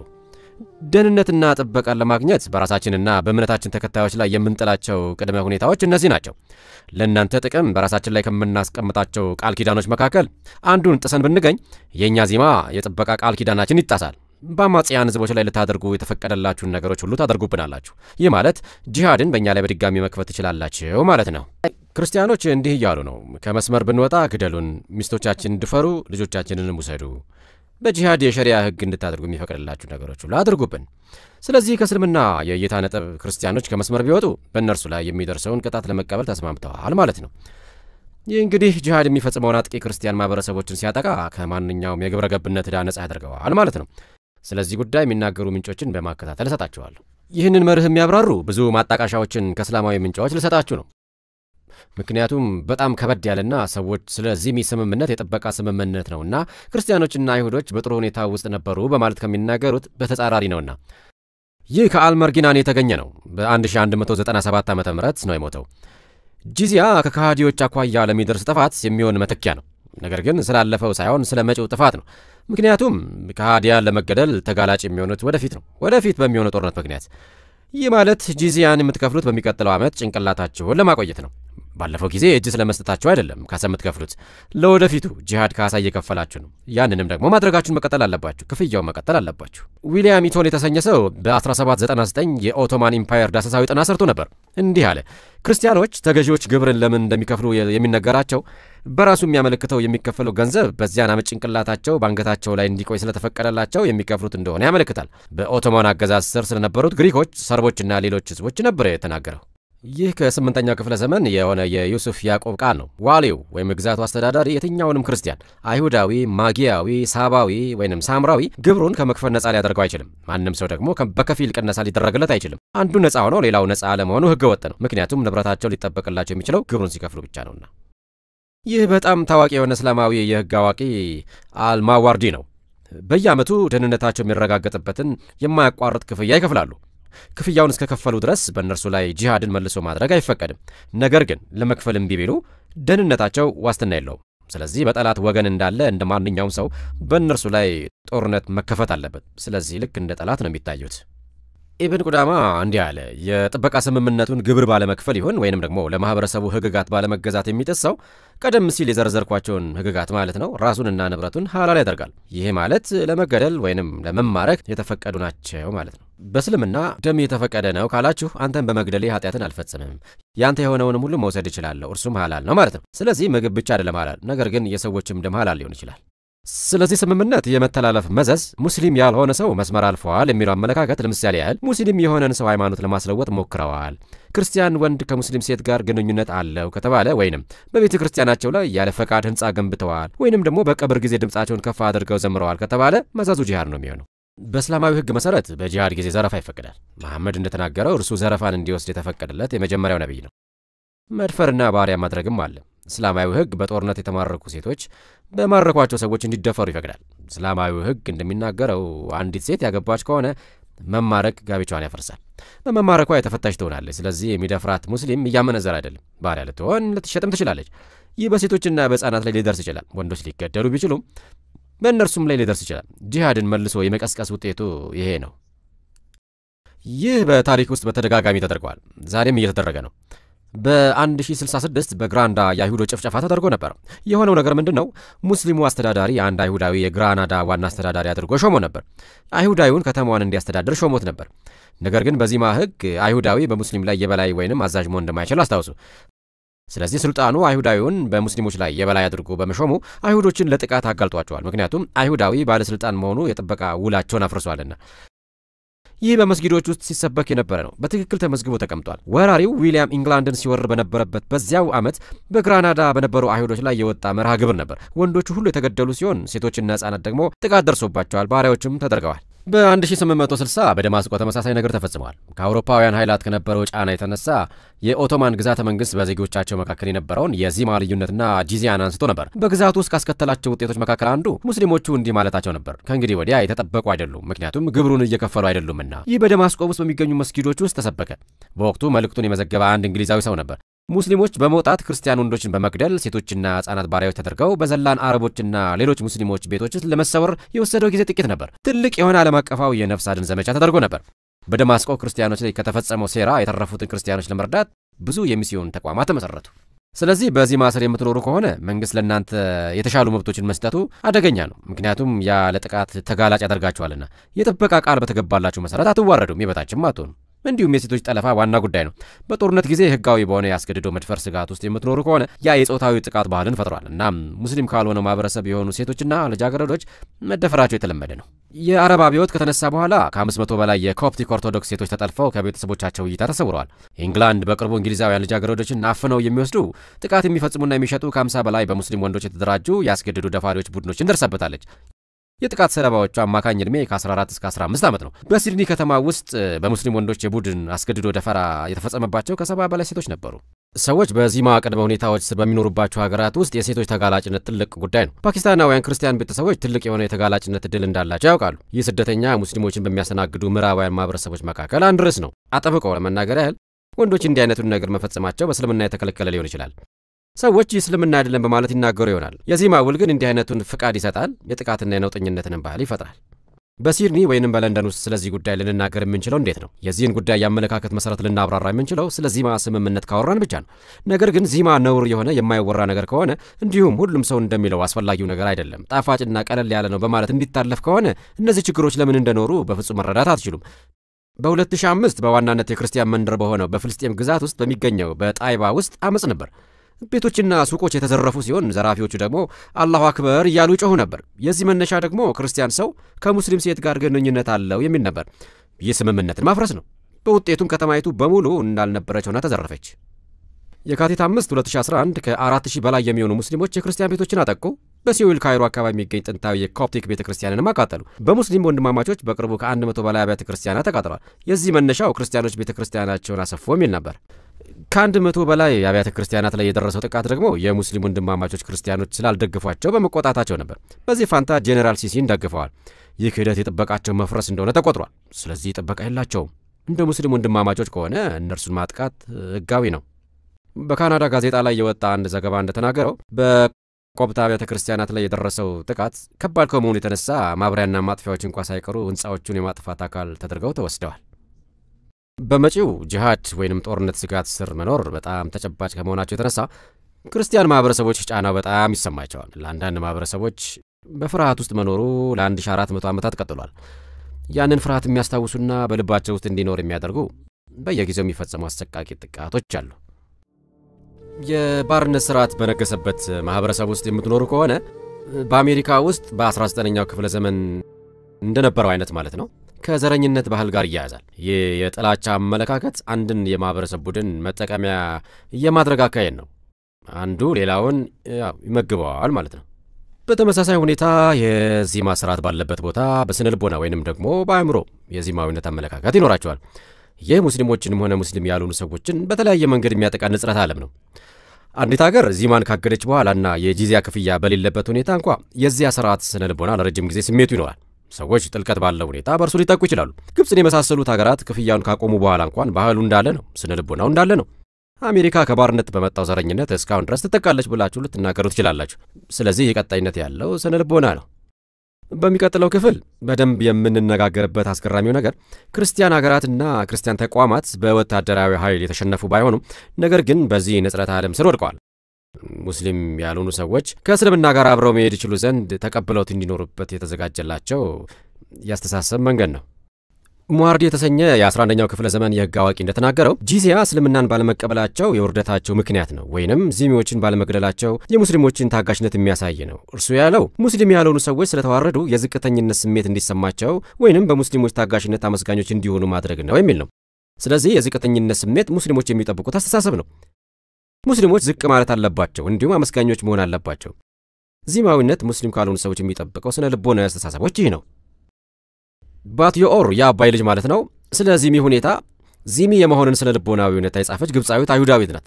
እንዲህ አለች። ሕጉ ከዚሚዎች የትህትና ጸባይ፣ ዝቅ ያለ አይን፣ የተጣደፈ እርምጃን ይፈልጋል። በመንገድ ላይ ለሙስሊሞች መንገድ መለቀቅ አለባቸው። እነርሱ ባሉበት እንዲቆሙና ዝም እንዲሉ ፍቃድ ሲሰጣቸው ብቻ እንዲናገሩ ይጠበቅባቸዋል። ጥቃት ከደረሰባቸው ራሳቸው እንዲከላከሉ አይፈቀድላቸውም። ሙስሊም ላይ እጃቸውን ቢያነሱ ይቆረጣል። ቁርአንን ወይንም እስላማዊ ሕጎችን መተቸት የጥበቃ ውሉን ያፈርሳል። በተጨማሪም ዚሚው አመስጋኝ የመሆን ግዴታ አለበት፣ ምክንያቱም ሕይወቱን ያቆየለት እስላማዊ ሕግ ነውና። የእነዚህ ልማዶች አጠቃላይ ሁኔታ ለክፍለ ዘመናት ከትውልድ ወደ ትውልድ የሚተላለፍ የማይለወጥ ጸባይ ፈጥሯል። በውስጥ ማንነት በጣም ስለሰረጸ ጥንቃቄን ከተሞላ ግምገማ በማምለጥ ለራስ ባለ አመለካከት ላይ ተጽዕኖ የሚያሳድር፣ በውጤቱም ለራስ ያለን ግምት ዝቅ ያለ እንዲሆን ያደርጋል። ስለዚህ የተሸነፉት ህዝቦች የዝቅተኝነት ስሜት ይሰማቸዋል፣ ነገር ግን ያሉበትን ሁኔታ መገምገም አይችሉም። ለምን ይህ እንደሚሰማቸው መረዳት አይጠበቅባቸው፣ የበታች መሆናቸው ብቻ ነው ማወቅ ያለባቸው። እነዚህ መርሆች የሚብራሩ ከሆነ በህይወት ዘመናቸው ሁሉ በእነርሱ ስር ለኖሩት ሰዎች አይን ከፋች ይሆናል። የራሳቸው ነፍስ በፊታቸው በጠረጴዛ ላይ ተቀምጣ የኖሩበትን ኑሮ መዋቅር እንዲመለከቱ እንደማድረግ ነው። ሰዎች ይህንን መረዳት ይችሉ ዘንድ መርዳት ጠቃሚ የሆነ መንፈሳዊ አገልግሎት ነው። ይህ የተወሰነ ደንብና የማህበረሰብ ጸባይ የሚወሰንና በፈራጅነትና ሃይማኖታዊ ልማዶች ላይ የተመሰረተ ሁኔታ በሁሉም ዚሚዎች አእምሮ ውስጥ ተመሳሳይ የሆነ አስተሳሰብ እንዲኖር ያደርጋል። 4 ዋና ዋና ባህሪያት አሉት: ተጋላጭነት፣ ውርደት፣ አመስጋኝነትና መተባበር። ስለዚህ በእስልምና አገዛዝ ስር በሚገኙት ክርስቲያኖች ውስጥ መልሰው መላልሰው የሚበቅሉት ስነ ልቦናዊ ባህሪያት እነዚህ እንደሆኑ ነው ባትዮር የተናገረችው። በኦቶማን አገዛዝ ማብቂያ አካባቢ በባልካን ሀገሮች ይኖሩ በነበሩት ክርስቲያኖች ላይ ስለደረሰው ነገር ጆን ሲቪክ እንዲህ ይላል። ግዴታቸው በጌታቸው ፊት ተቀባይነትን ለማግኘት ራሳቸውን በፊቱ ማዋረድና እርሱን ማስደሰት የሆነ ለዝቅተኛና የአገልጋይነት ደረጃ የተመቻቹ ናቸው። እነዚህ ሰዎች አፋቸው የተዘጋ ሚስጥረኞች፣ ብልጣብልጦች ይሆናሉ። በሌሎች መተማመን የማይችሉ ይሆናሉ። ግብዞችና አስመሳዮች ይሆናሉ። ምክንያቱም ለመኖርና ከቅጣት ለማምለጥ እነዚህ አስፈላጊዎች ይሆናሉና። በእነዚህ ሁኔታዎች ስር መኖር በማህበረሰቦች ላይ የከፋ ስነ ልቦናዊ ጉዳት እንደሚያደርስ ነው እየተናገረ ያለው። ዴቪድ ራብ በፍልስጤማውያን ቁጥጥር ስር ባሉ አካባቢዎች ስለሚኖሩ ፍልስጤማዊ ክርስቲያን መሪ የተናገረውን ሲጽፍ እንዲህ አለ። ይህ ክርስቲያን ሊቅ የክርስቲያን ዚሚዎችን ባህሪ በጭቆና ውስጥ ሆነዋል፣ ነገር ግን ለጨቋኛቸው ከሚሟገቱና ጭቆናው በቀጠለበት ሁኔታ ከጨቋኛቸው ወገን እንደሆኑ ከሚናገሩ ሚስቶችና ልጆች ጋር ያመሳስላል። በጭቆና ህይወት ውስጥ ያሉትን ሴቶች የማገልገል ልምድ አለኝ። ስለ ጓደኛቸው በመሟገት እንዲህ ብለው ይናገሩለታል። በእውነቱ ከሆነ ይወደኛል። በጣም አፍቃሪ ሰው ነው። የመመታታቸው ምልክት በፊታቸው ላይ እያለ እንኳ ይህንን ይናገራሉ። አንዲት ሴት እንደነገረችኝ ከሆነ ስህተቱ የእርሷ እንዳልሆነና እርሱ እንደሆነ ያሰበችበት ቅጽበት የህይወቷ አስፈሪ ጊዜ እንደሆነ ታስባለች። ምክንያቱም የመሞቻዋ ወጥመድ ውስጥ እንደገባችና ተስፋ እንደሌላት ገብቷታልና። አንዳንድ ፍልስጤማውያን ክርስቲያን መሪዎች ስለ እስልምና ሲቆሙ ታያላችሁ።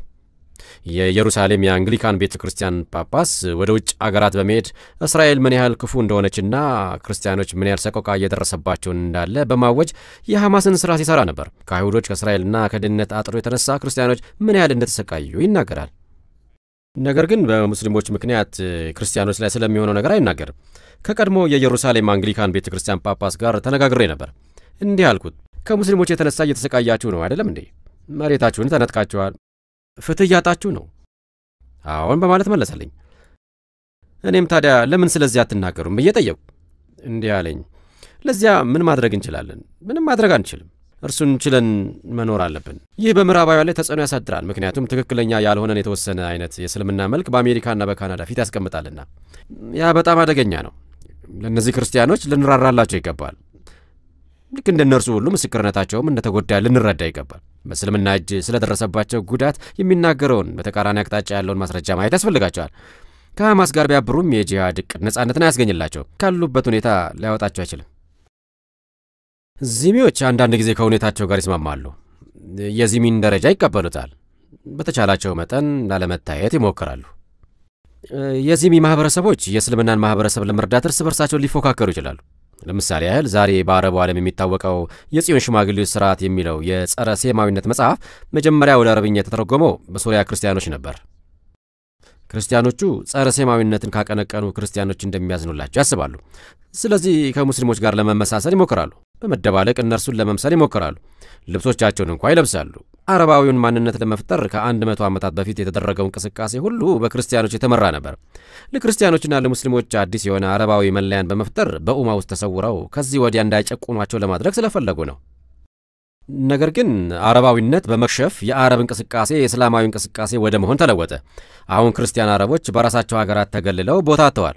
አረባዊነት የከሸፈ ውጥን ሆነዋል። እንደ ክርስቲያኖች እነዚህ ጥልቅ ጥያቄዎችን እንድንጠይቅ ያደርጉናል። ስነ ልቦናዊ ጉዳዮችን። ክርስቶስ ጎረቤቶቻችንን በመርዳት በዚያ ሂደት ውስጥ የራሳችንን ፍላጎት እንድናሸንፍ ምሳሌ ሆኖናል። ልክ ኢየሱስ እንዳለው አንዳችን የሌላችን እግር እንድናጥብ። ነገር ግን እስልምና ይህንን አገልግሎት እንደ መልካም ስጦታ ሳይሆን እንደሚከፈል ዕዳ ነው የሚቆጥረው። አገልግሎቱ እስልምና በመጽሐፉ ሰዎች ላይ የበላይ ሆኖ ስለመግዛቱ እንደ ማረጋገጫ ነው የሚቆጥረው። በዚህ አተያይ እርዳታ እንደ ዕዳ፣ ትህትና ደግሞ እንደ ውርደት ተቆጥሯል። ለእስላማዊ ማህበረሰብ ከተማችሁ ጥቃት እንዳይደርስበት የምትከፍሉት ግብር ጂዚያ በመባል የሚታወቀው። ስለዚህ አሜሪካ ለግብጽ ጂዚያ እየከፈለች ነው ወይንስ እርዳታ እየሰጠች? ዓላማው የኃይል ጥቃትን ለመከላከል ከሆነ ጂዚያ ነው። ግንኙነቱ ምን ይመስላል? ባሪያው ማን ነው? ጌታውስ ማን ነው? ከምዕራብ አገራት ጋር ባለው ግንኙነት ይህ ሊጠየቅ የሚገባው ቁልፍ መንፈሳዊ ጥያቄ ነው። ይህ ለክርስቲያን ሚስዮንም ተግዳሮት ነው። ክርስቶስን በመምሰል የምናገለግለውና በተመሳሳይ ሰዓት ደግሞ የዚሚን ንጽረተ ዓለም እንዳንቀበል የምንጠነቀቀው እንዴት ነው? እስልምና ለክርስቲያኖች ባስቀመጠው በዚህ ስነ ልቦና በዚህ መንፈሳዊ ወጥመድ እንዳንያዝ ማለት ነው። አሁን ስለ ምዕራባውያን ዚማውነት ልናወራ ነው። ይህ በእስልምና ቁጥጥር ስር ሳይሆን በነጻነት የሚኖሩ ሰዎች፣ የተሸነፉ ሰዎች ስነ ልቦናዊ ባህሪን በመላበስ የዚሚን ንጽረተ ዓለም በፈቃደኝነት የሚቀበሉበት ሁኔታ ነው። ይህ በሙስሊሞች ሙስሊም ላልሆኑት ሰዎች የሚቀርብ ምርጫ ነው። ሁለት ልትቆሙባቸው የምትችሏቸው ቦታዎች አሉ፣ ጠላት ወይንም ደግሞ ዚሚ ናቸው። ስለዚህ ይህ ዚማዊነት ከሙስሊሞች ጋር እንዲያብሩ ሙስሊም ላልሆኑት ሰዎች የሚቀርብ ጥቅል ነው። የሚያስገርመው ነገር ዚሚ ራሱ የተለያዩ ዘዴዎችን በመጠቀም በሙስሊሞችና ሙስሊም ባልሆኑ ሰዎች ተክዷል። ይህ ተሸፋፍኖ የሚታለፍበትና ሰዎችም ደግሞ ትክክለኛ ገጽታውን ቸል የሚሉበት ሁኔታ ነው። ጂዚያ የካሳ ክፍያ መሆኑን ታስታውሳላችሁ። ሰዎች የዘካት ክፍያ ምትክ ነው ይላሉ። ሙስሊሞች ለድሆች ምጽዋት የሚሆን ከገቢያቸው ላይ በየዓመቱ 2.5% መክፈል አለባቸው። ጂዚያ ሙስሊም ያልሆኑ ሰዎች በዘካት ፋንታ የሚከፍሉት ነው ተብሎ ይነገራል። ሌላው ዘዴ ደግሞ እንደ ማንኛውም ግብር የሚከፈል ነው የሚል ነው። ሁሉም ሰው ደግሞ ግብር ይከፍላል። ከወታደራዊ ግዴታ ነፃ የመሆን ክፍያም ነው ይባላል። በእርግጥ ሙስሊም ያልሆኑ ሰዎች በጂሃድ እንዲዋጉ አይፈቀድላቸው። ይህ የሃይማኖት ጦርነት መሆኑም ይገርመኛል። አንዳንዶች ግን ጂዚያ ከወታደራዊ አገልግሎት ነፃ የመሆኛ ክፍያ ነው ይላሉ። ሌላው የሚባለው ነገር ደግሞ ጂዚያ የጥበቃ ክፍያ ነው። ዚማ ማለትም የጥበቃ ስምምነት ማለት ነው ይላሉ። ይህ በስፋት ይነገራል። ነገር ግን ከሙስሊሞች የሚደረግ ጥበቃ ነው። አንዳንዶች ደግሞ ቀለል ያለ ክፍያ ነው፣ ከባድ አይደለም ይላሉ። በእርግጥ በጣም ከባድ ነው። ጥናቶች እንዳሳዩት ከሆነ 700 ዓመተ ምህረት አካባቢ ግብሩ 25% ዓመታዊ የሰራተኛ ደሞዝ ያህል እንደሆነ ነው። አንዳንድ ጊዜም ከዚያ እጅግ ይበዛል። ጂዚያን ለመክፈል ሲሉ ቤተሰባቸውን ወይም ራሳቸውን ለባርነት የሸጡ እንዲሁም መድረሻቸውን ሳያውቁ በመጥፋት የተንከራተቱ ሰዎች መኖራቸውን የሚናገሩ ታሪኮች አሉ። የታሪክ እውነታ የሚያሳየው ይህ በጣም ከባድ ግብር መሆኑን ነው። ጌተን የተሰኘ አንድ አይሁዳዊ እንደተናገረው ሐሳቡን ሙሉ በሙሉ እንዲቀይር ያደረገው አንድ ነገር ቢኖር የአይሁዳውያን መዛግብት በሆኑት በጌኒዛ መዛግብት ላይ የሰፈረው ጂዚያ ምን ያህል አውዳሚ እንደሆነ የሚናገረው መረጃ ነው። ሙስሊም የሕግ አዋቂ ሲናገሩም ሙስሊም ላልሆኑት ሰዎች ያን ያክል መጥፎ ነገር ሆኖ አልታየውም ነበር። ነገር ግን ትክክለኛውን የታሪክ መረጃ ሲመለከት በጣም ከባድ ሸክም መሆኑን ተረዳ።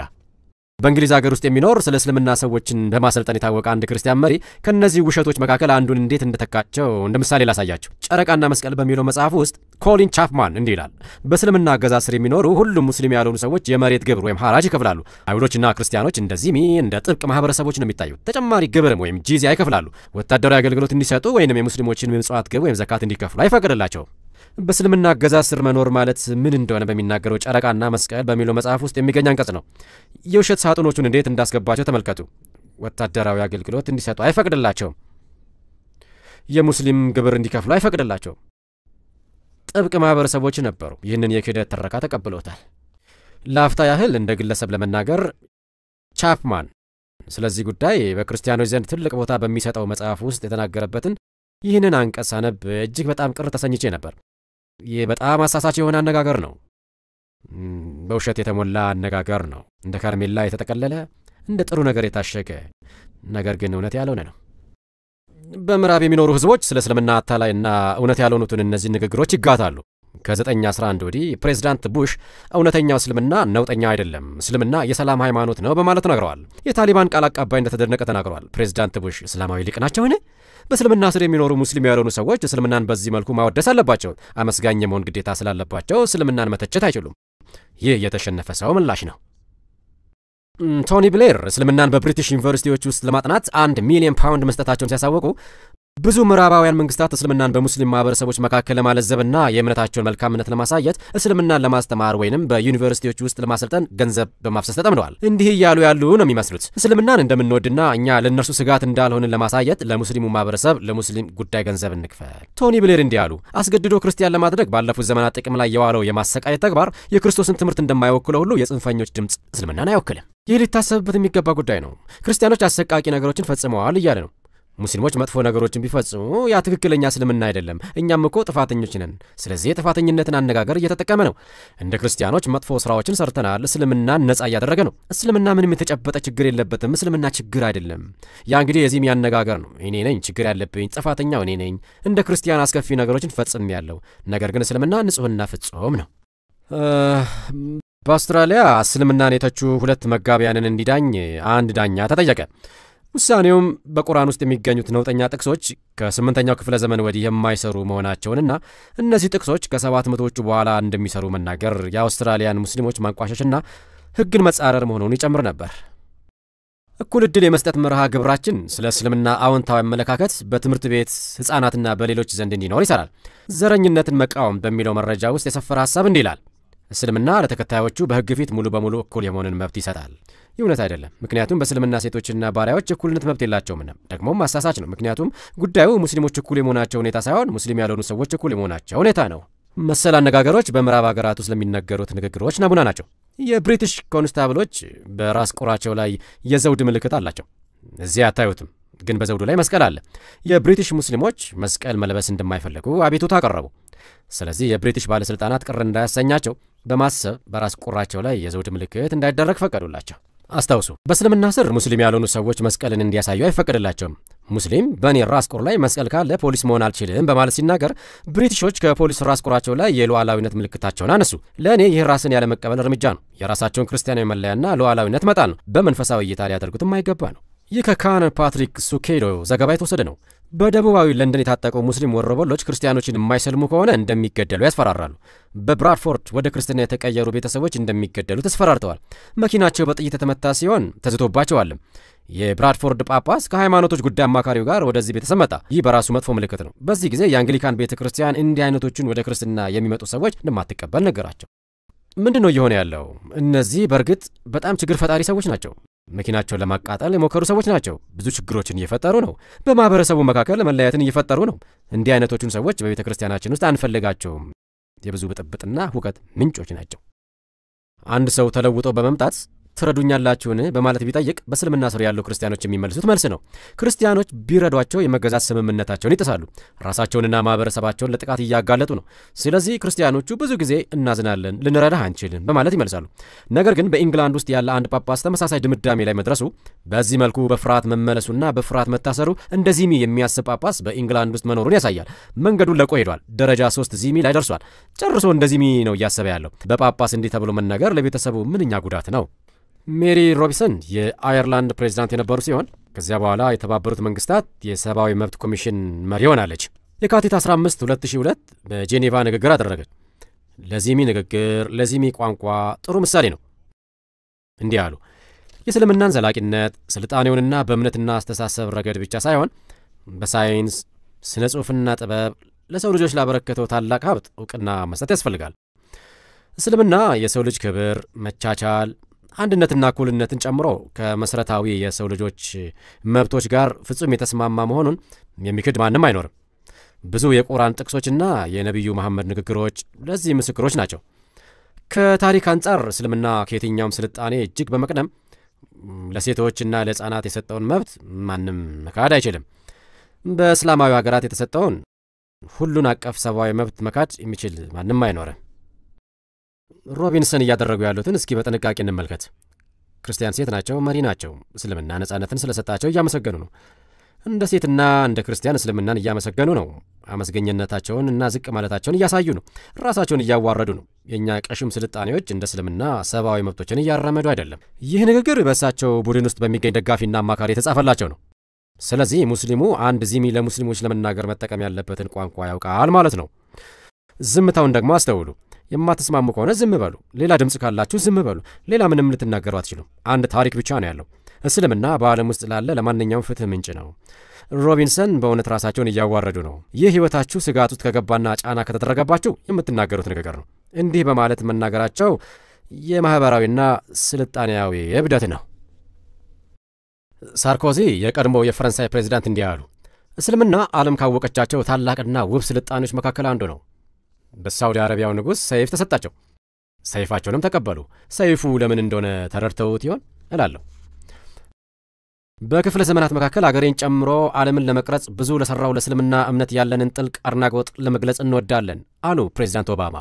ኦባማ ዩናይትድ ስቴትስን በመወከል ዩኤስ ለእስልምና ያለባትን ዕዳ እየገለጹ ነው። የዚህም አንዱ መገለጫ አመስጋኝነት ነው። ዝቅ በማለት ማመስገን። የዮል ዩኒቨርሲቲ ስነ መለኮት ምሁራን ኮመን ወርድ ለሚለው የሙስሊሞች ደብዳቤ በ2007 በብዙ ክርስቲያኖች የተፈረመበትን የመልስ ደብዳቤ ጽፈው ነበር። በጣም ቀልብ የሚስብ ደብዳቤ ነው። ለደብዳቤው መልስ የሚሰጡ 5 መጣጥፎች ባሉት ኮመን ወርድ በሚለው የኔ ጦማር ላይ ተችቸዋለሁ። ከትችቶች መካከል አንዱ በድረገጹ ላይ ደብዳቤውን የሚያስተዋውቀው ድረገጽ ክርስቲያኖች መገደል አለባቸው የሚል ፈትዋ ይዟል የሚል ነው።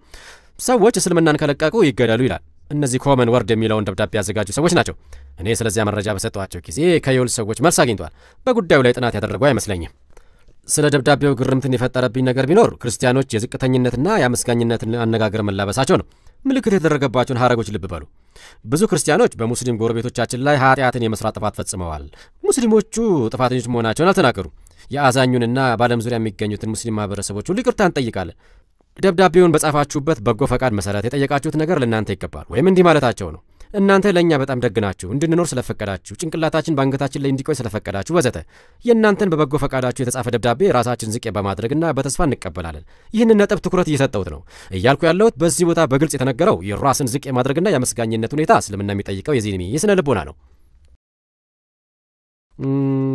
ስለዚህ የሚስዮን ተቋማት ክርስቲያኖችና አጠቃላይ ቤተ ክርስቲያን እንኳ ለእስልምና ዝቅ በማለትና አመስጋኝ በመሆን በዚህ አስተሳሰብ ሊለከፉ ይችላሉ። የግለሰቦችን ነፍሶችና ተቋማትንም ሊጎዳ ይችላል። ብዙ ጊዜ የዚህ ምልክቱ ከሰዎች ጋር ስነጋገር አፍቃሪ መሆን አለብህ፣ አፍቃሪ መሆን በጣም አስፈላጊው ነገር ነው ይሉኛል። ስለ እውነትስ ምን ትላላችሁ በማለት መልሳለሁ። እውነትና ፍቅር ሁለቱም ያስፈልጓችኋል። ከእስልምና አንጻር በጭቆና ውስጥ ያለችን ሚስት ሚና መጫወት አይገባችሁም። በእውነትን መናገር መቻል አለባችሁ። በምዕራብ ውስጥ ከዚማዊነት ንጽረተ ዓለም የተነሳ በመንፈሳዊ ዝቅጣት ውስጥ ነን። ይህ ሊጋለጥና ትክክለኛ ምንነቱ ግልጽ ሊወጣ ይገባል። ራሳችንን ወንጀለኞች ሳናደርግና በእስልምና በጎነት ምክንያት ራሳችንን ዝቅ አድርገን አመስጋኞች በመሆን ወጥመድ ውስጥ ሳንገባ እምነታችንን የምንናገርበትን መንገድ ማግኘት አለብን። በ1980 ኦቶማኖች ሁሉም ህዝቦቻቸው በሕግ ስር እኩል መሆናቸውን አወጁ። ስለዚህ በዚህ የተነሳ ዚማን አፈረሱ። ራሽያዎችን እንዲቋቋሙ ሲረዷቸው በነበሩት የአውሮፓ ሀያላን ጫና ሲደረግባቸው ነበር። በክርስቲያን ኃይላት የተወረሩ ወይንም ደግሞ ቅኝ የተገዙ፣ ከዚህም የተነሳ ዚማን ያቆሙ፣ የጂዚያ ክፍያን ያቆሙ ሌሎች ሀገራት ሌሎች ሙስሊም ሀገራት ነበሩ። ነገር ግን ቀደም ሲል እንደተናገርኩት መጥፎ ውጤትም ነበሩ። በ1860 ዲማ ከመቆሙ የተነሳ የደማስቆ ክርስቲያኖች ራሳቸውን ቀና ማድረግ ስለጀመሩ፣ ለምሳሌ ጥሩ መልበስ፣ ፈረሶችን ላይ መቀመጥ ስለጀመሩ የአካባቢው ማህበረሰብ በመቆጣት ከተደረገው ዘመቻ የተነሳ ክርስቲያኖች ጉዳት ደርሶባቸው ነበር። 19ኛው ክፍለ ዘመን ለዚህም የማህበረሰቦች የትግል ዘመን ነበር። ለብዙ ክፍለ ዘመናት በእስልምና ስር የኖሩት ግሪኮች በ20ኛው ክፍለ ዘመን ለነጻነታቸው ታግለዋል። የሰዎች ዝውውርም ነበረ።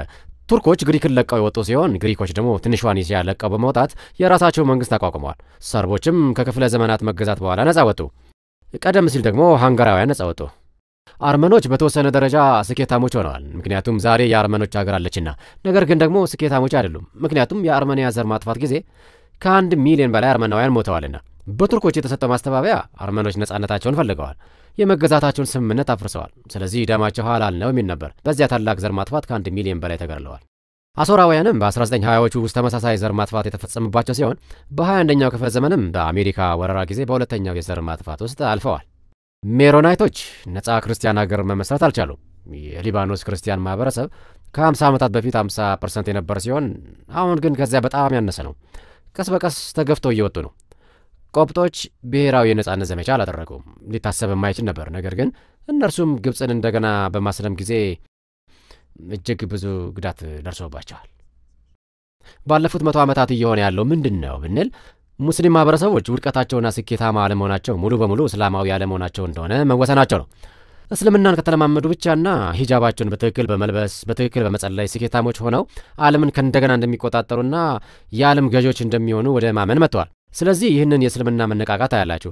የእስልምና ተሐድሶ ወደ መሠረታዊ የእስልምና መርሆች መመለስ እና በብዙ ሀገራት ውስጥ ፖለቲካዊ ለውጥ አያላችሁ።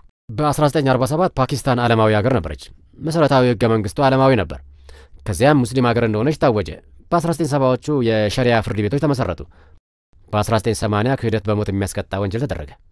ፓኪስታንን ሙስሊም ላልሆኑት ሰዎች የማራቅ የአድሎና የስደት ሀገር እንድትሆን ያደረጋት እንደገና የማስለም ሂደት አለ። ስለዚህ በየዓመቱ እየተባባሰ ያለ ሁኔታ ይታያል። በፓኪስታን ሀገር ውስጥ የሚኖሩትን ክርስቲያኖች ታሪክ መስማት በጣም አሰቃቂ ነው። ክርስቲያኖች ብቻ ሳይሆኑ ሂንዱዎችና ሌሎች አናሳዎችም ብዙ ችግር እየደረሰባቸው ይገኛል። በፓኪስታን ውስጥ እየሆነ ያለው እስላማዊ መነቃቃት በሌሎች ሀገራት ውስጥም እየተከናወነ ነው። ግብፅ ከ50ና 60 ዓመታት በፊት ከነበረው ይልቅ ለክርስቲያኖች አስቸጋሪ እየሆነች ነው። የእስላማዊውን ዓለም ከእንደገና ሸሪያዊ ከማድረግ የመነጨ ነው። ይህንን ያመጣው የሸሪያ ሕግ እድገት ነው። ሰዎች ጺማቸውን ሲያሳድጉና ራሳቸውን ሲሸፍኑ ክርስቲያኖች ላይ አድሎን በመፈጸም የዚማ ስርዓት የተወሰኑ ገጽታዎችን መልሰው እያመጡ ነው። ሌሎች የትግል ቀጠናዎችም አሉ። በሱዳን ሰሜናዊ ክፍለ መንግስት የሸሪያ ሕግ አውጇል። ክርስቲያኖች እምቢታን በመምረጥ ተዋጉ። ሰሜኑ በደቡብ ላይ ካወጀው ጂሃድ የተነሳ 1 ሚሊዮን የሚሆኑት ሞተዋል ብዬ ብናገርም ነገር ግን 2 ሚሊዮን ያህል ክርስቲያኖችና የባህላዊ እምነት ተከታዮች እንደሞቱ ይገመታል። በኢንዶኔዥያ ላስካር ጂሃድ ከ14 ዓመታት በፊት በክርስቲያኖች ላይ ጦርነት አውጇል። ነገር ግን ክርስቲያኖች የሸሪያ ትግበራን ለመቀበል ፈቃደኞች አልሆኑም። ቦታቸውን አልለቀቁም። ምናልባትም ዚማ ለመሆን ቢጠይቁ አይገደሉም ነበር። ከ10 ዓመታት በፊት ግማሽ ሚሊዮን የሚሆኑ የኢንዶኔዥያ ክርስቲያኖች ቤት አልባ ሆነዋል። በሺዎች የሚቆጠሩት ደግሞ በኃይል ሰልመዋል፣ ተገርዘዋል፣ ወዘተ። በናይጄሪያ ሰሜናዊ ግዛት ላይ ያለው ግጭት የሸሪያ ሕግን ተግባራዊ በማድረግ ዙሪያ ነው። የቦኮ ሐራም ግብ ሸሪያን ተግባራዊ ማድረግ ነው። ቢል ክሊንተን ግን የግጭታቸው መንስኤ ድህነታቸው ነው፣ የበለጠ ማደግ ያስፈልጋቸዋል፣ ቢያድጉ አይጋጩም ነበር በማለት ተናግረው ነበር። ነገር ግን ከድህነት ጋር ምንም የተያያዘ አይደለም። የሃይማኖት ጦርነት ነው፣ ጂሃድ ነው። እንዲህ አይነት ትግሎች በዓለም ዙሪያ በተለያዩ ቦታዎች እየተደረጉ ናቸው። በቅርቡ ጂዚያ ተግባራዊ መሆኑን የሚያሳዩ ከየመን፣ ኢራቅ፣ ሶሪያ፣ ግብፅ፣ አልጄሪያ፣ አፍጋኒስታን፣ ፊሊፒንስ እና ፓኪስታን የወጡ ዘገባዎች አሉ። እነዚህ በመንግስት ሳይሆን በአካባቢያዊ ማህበረሰቦችና ታጣቂዎች የሚመሩ የአካባቢ ጂዚያዎች ናቸው። የሚከተለው ባለፈው ሳምንት የወጣ ዘገባ ነው። መስከረም 10 2013 በዋሽንግተን ታይምስ ላይ የወጣ ነው። ደራሲና ተርጓሚ ራይመንድ ኢብራሂም ባለፈው እሁድ እንደዘገበው ሙስሊም ወንድማማቾች 15000 የሚሆኑትን በግብፅ ውስጥ የምትገኘው የዳልጋ መንደር ነዋሪዎች የሆኑትን ክርስቲያኖች በቁርአን 929 ላይ በተጻፈው መሰረት ግብር እንዲከፍሉ እያስገደዷቸው ነው። አባ ዩኒስ ሻውቂ በዳልጋ ውስጥ የሚገኙት ዘጋቢዎች እንደተናገሩት በመንደሯ ውስጥ የሚገኙት ቆጵጦች ያለምንም ልዩነት ግብሩን እንዲከፍሉ እየተገደዱ ነው። ተርጓሚው እንደተናገረው አንዳንዶቹ በቀን 200 ሌሎቹ ደግሞ 300 የግብፅ ፓውንድ መክፈል እንደሚጠበቅባቸው አባ ሻውቂ ተናግረዋል። መክፈል ያልቻሉ አንዳንድ ቤተሰቦች ደግሞ ጥቃት ደርሶባቸዋል። ሚስተር ኢብራሂም እንደዘገቡት 40 የሚሆኑ ክርስቲያን ቤተሰቦች ዳልጋ ለቀው ወጥተዋል። ግብሩ በግብፅ ብቻ የተወሰነ አይደለም። ባለፈው ሳምንት የሶሪያ አማጽያን ወደ ክርስቲያን ሰው ሱቅ በመግባት 3 ምርጫዎችን ሰጥተውታል። ሙስሊም መሆን፣ ሙስሊም ባልሆኑት ሰዎች ላይ የሚጣለውን ጂዚያ የተባለውን ግብር $70,000 ግብር መክፈል፣ አለበለዚያ ደግሞ ከመላው ቤተሰቡ ጋር መገደል። ይህንን የዘገበው ክርስቲያን ሳይንስ ሞኒተር ነው። በሶሪያ ውስጥ በሚኖሩ ክርስቲያኖች ላይ ሶሪያ አማጽያን የጂዚያ ግብር እየተጣለባቸው እንደሆነ የሚያሳዩ ብዙ ዘገባዎች አሉ። እስላማዊ ዓለም የራሱን የሰብአዊ መብቶች ማዕቀፍ አውጥቷል። የካይሮ በእስልምና የሰብአዊ መብት አዋጅ። ይህ የሆነው ነሐሴ 1990 ኢስላሚክ ኮንፈረንስ ኦፍ ፎሬን ሚኒስተርስ በተባለውና አሁን ኦርጋናይዜሽን ፎር ኢስላሚክ ኮኦፕሬሽን በመባል በሚታወቀው ድርጅት ነው። የአዋጁ አንቀጽ 24 እንዲህ ይላል። ይህ ንግግር ተጠሪነቱ ለእስልምና ሸሪያ ነው። አንቀጽ 25 ደግሞ ለዚህ አዋጅ ሸሪያ ብቸኛው የማብራሪያ ማጣቀሻ ነው ይላል። ይህ የሰብአዊ መብት እስላማዊ አዋጅ ዚማን ጨምሮ ሸሪያን ከሰብአዊ መብቶች በላይ ያስቀምጣል። ስለዚህ የሙስሊሞች ኦፊሴላዊ አመለካከት የዚሚ ስርዓት የሰብአዊ መብት አካል ነው። ይህ የካይሮ አዋጅ በተባበሩት መንግስታት በዩኔስኮ የታተመ ነው። በ20ኛው ክፍለ ዘመን የኮሚኒስት ማህበረሰቦች ቀንደኞቹ የክርስቲያኖች አሳዳጆች ነበሩ። ዛሬ ግን አብዛኞቹ አሳዳጅ ሀገራት እስላማውያን ናቸው። በዚህ እውነታና በእስልምና ትምህርት መካከል ያለው ግንኙነት የክርስቲያኖች ስደት በዚማ ድንጋጌዎች መሰረት የሚተገበር መሆኑ ነው። በመጨረሻም ስለ እስልምናና ሃይማኖታዊ ስደት እንመለከታለን። ብዙ ሰዎች ሙስሊም ላልሆኑ ሰዎች በእስላማዊ ማህበረሰብ ውስጥ መኖር አስቸጋሪ መሆኑን ይረዳሉ። ለዚህ ምክንያቱ ደግሞ የዚማ ውል ነው። የብሪታንያ ሚስጥራዊ አገልግሎት ክፍል በ2007 ይፋ እንዳደረገው በዓለም ዙሪያ 20 ሚሊዮን ክርስቲያኖች እየተሰደዱ ይገኛሉ። ኦፕን ዶርስ የተሰኘው ድርጅት እንደገለጸው ከ5 ሀገራት 4ቱ ሙስሊሞች አሳዳጆችን ያካተቱ ናቸው። ስለዚህ 80% የሚሆነው ስደት በእስላማዊ አውድ ነው እየሆነ ያለው ማለት ነው። 80% የሚሆኑት ሙስሊም ሀገራት ክርስቲያን አናሳዎችን ያሳድዳሉ። ስለዚህ ምን እየሆነ ነው? ለምንድን ነው እንዲህ ትልቅ ጉዳዩ ነው? እስልምና የሰላምና የመቻቻል ሃይማኖት ከሆነ በተግባር ለምን አይታየም? እውነታው በእስላማዊ አውድ የክርስቲያኖች ስደት የዚማን ስምምነቶች መመሪያዎች የተከተለ መሆኑ ነው። በግለሰብ ደረጃ የሚፈጸሙ ጥቃቶችን ስትመለከቱ ጥቃቶቹን ከእስልምና ሕግ ጋር ከእስላማዊ ሕግ አስተምህሮች ጋር ልታያይዙ ትችላላችሁ። ለምሳሌ ያህል ፓኪስታንና ግብፅን በመሳሰሉት ሀገራት ውስጥ ህዝባዊ ስልጣንን ለመያዝ ያሉት ክልከላዎች በዚማ ሕግ መሰረት ሙስሊም ያልሆኑ ሰዎች በሙስሊም ላይ የበላዮች መሆን ካለመቻላቸው ጋር የተያያዘ ነው። አብያተ ክርስቲያናት እንዳይገነቡና እንዳይታደሱ ክልከላ እንደሚደረግ ኢንዶኔዥያና ግብፅን ከመሳሰሉ ሀገራት የሚወጡ ዘገባዎች አሉ። ይህ የሆነበት ምክንያት በእስላማዊ ሕግ መሰረት ከወረራ በኋላ አብያተ ክርስቲያናት ስለማይገነቡና እድሳት ስለማይደረግላቸው ነው። ሙስሊም ያልሆነ ማህበረሰብ የክርስቲያን ወይንም የአይሁድ ማህበረሰብ በምንም መንገድ እንዳያድግ ባለበት እንዲቆም ይደረጋል። ሙስሊም ባልሆኑ ማህበረሰቦች አናሳ በሆኑባቸው አካባቢዎች አፍኖ መውሰድና እምነትን መቀየር እንዲሁም አስገድዶ ማግባት ሙስሊም ባልሆኑት ሴቶች ላይ እንደሚፈጸም ይዘገባል። ቀደም ሲል እንዳብራራሁት ይህ በጦርነት ጊዜ ሙስሊም ያልሆኑ ሴቶችን መድፈርን የሚፈቅዱት የዚሚ ስርዓትና የጂሃድ ህጎች ውጤት ነው። ይህ የጾታዊ ጥቃት ባህልን ይፈጥራል። ይህ ደግሞ ሙስሊም ያልሆኑ ሰዎችና ሴቶች በሸሪያ ህግ ፊት ከሚደረግባቸው ጫና ጋር ይመራል። ምስክርነታቸው ተቀባይነት አይኖረውም። ብዙ ጊዜ በክርስቲያኖች ላይ የሚደርሱት ጥቃቶች በህግ አይታዩም። ከጥቂት ዓመታት በፊት ብዙ ክርስቲያኖች መገደላቸውን አስመልክቶ በግብፅ ውስጥ የተደረገ ክስ ነበር። ከድርጊቱ ጋር በተያያዘ ጥቂት ክርስቲያኖች የተፈረደባቸው ሲሆን ግድያውን በመፈጸማቸው ምክንያት የተፈረደባቸው ሙስሊሞች ግን አልነበሩ። ምስክርነትን የሚከለክሉ አንዳንድ ጊዜም እስከ ምዕራብ ሀገራት ድረስ የሚዘረጉ እግዶችን ትመለከታላችሁ። በእንግሊዝ መንገዶች ላይ ሲመሰክር የነበረን አንድ ወንድም ፖሊስ በመምታት እዚህ መስበክ አትችልም ምክንያቱም ይህ የሙስሊም አካባቢ ነውና ብሎታል። ሃይማኖትን የመቀየር ቅጣቶች እየተተገበሩ ነው። ለምሳሌ ያህል በማሌዥያ ወደ ክርስትና የመለወጣችሁን እውቅና ከመንግስት የማግኘት ሁኔታችሁ በጣም አስቸጋሪ ነው። ሃይማኖትን መለወጥ ክልክል ነው። ሙስሊም ሴት ከሆናችሁ ክርስቲያን ወንድ ማግባት አትችሉ፣ ምክንያቱም ክርስቲያን መሆናችሁን የማሌዥያ መንግስት ስለማይቀበለው። ሊና ጆይ በመባል የምትታወቅን ሴት በተመለከተ የተደረገ ክስ ነበር። ክርስቲያን ከሆነች በኋላ ክርስቲያን ማግባት ፈልጋ ነበር።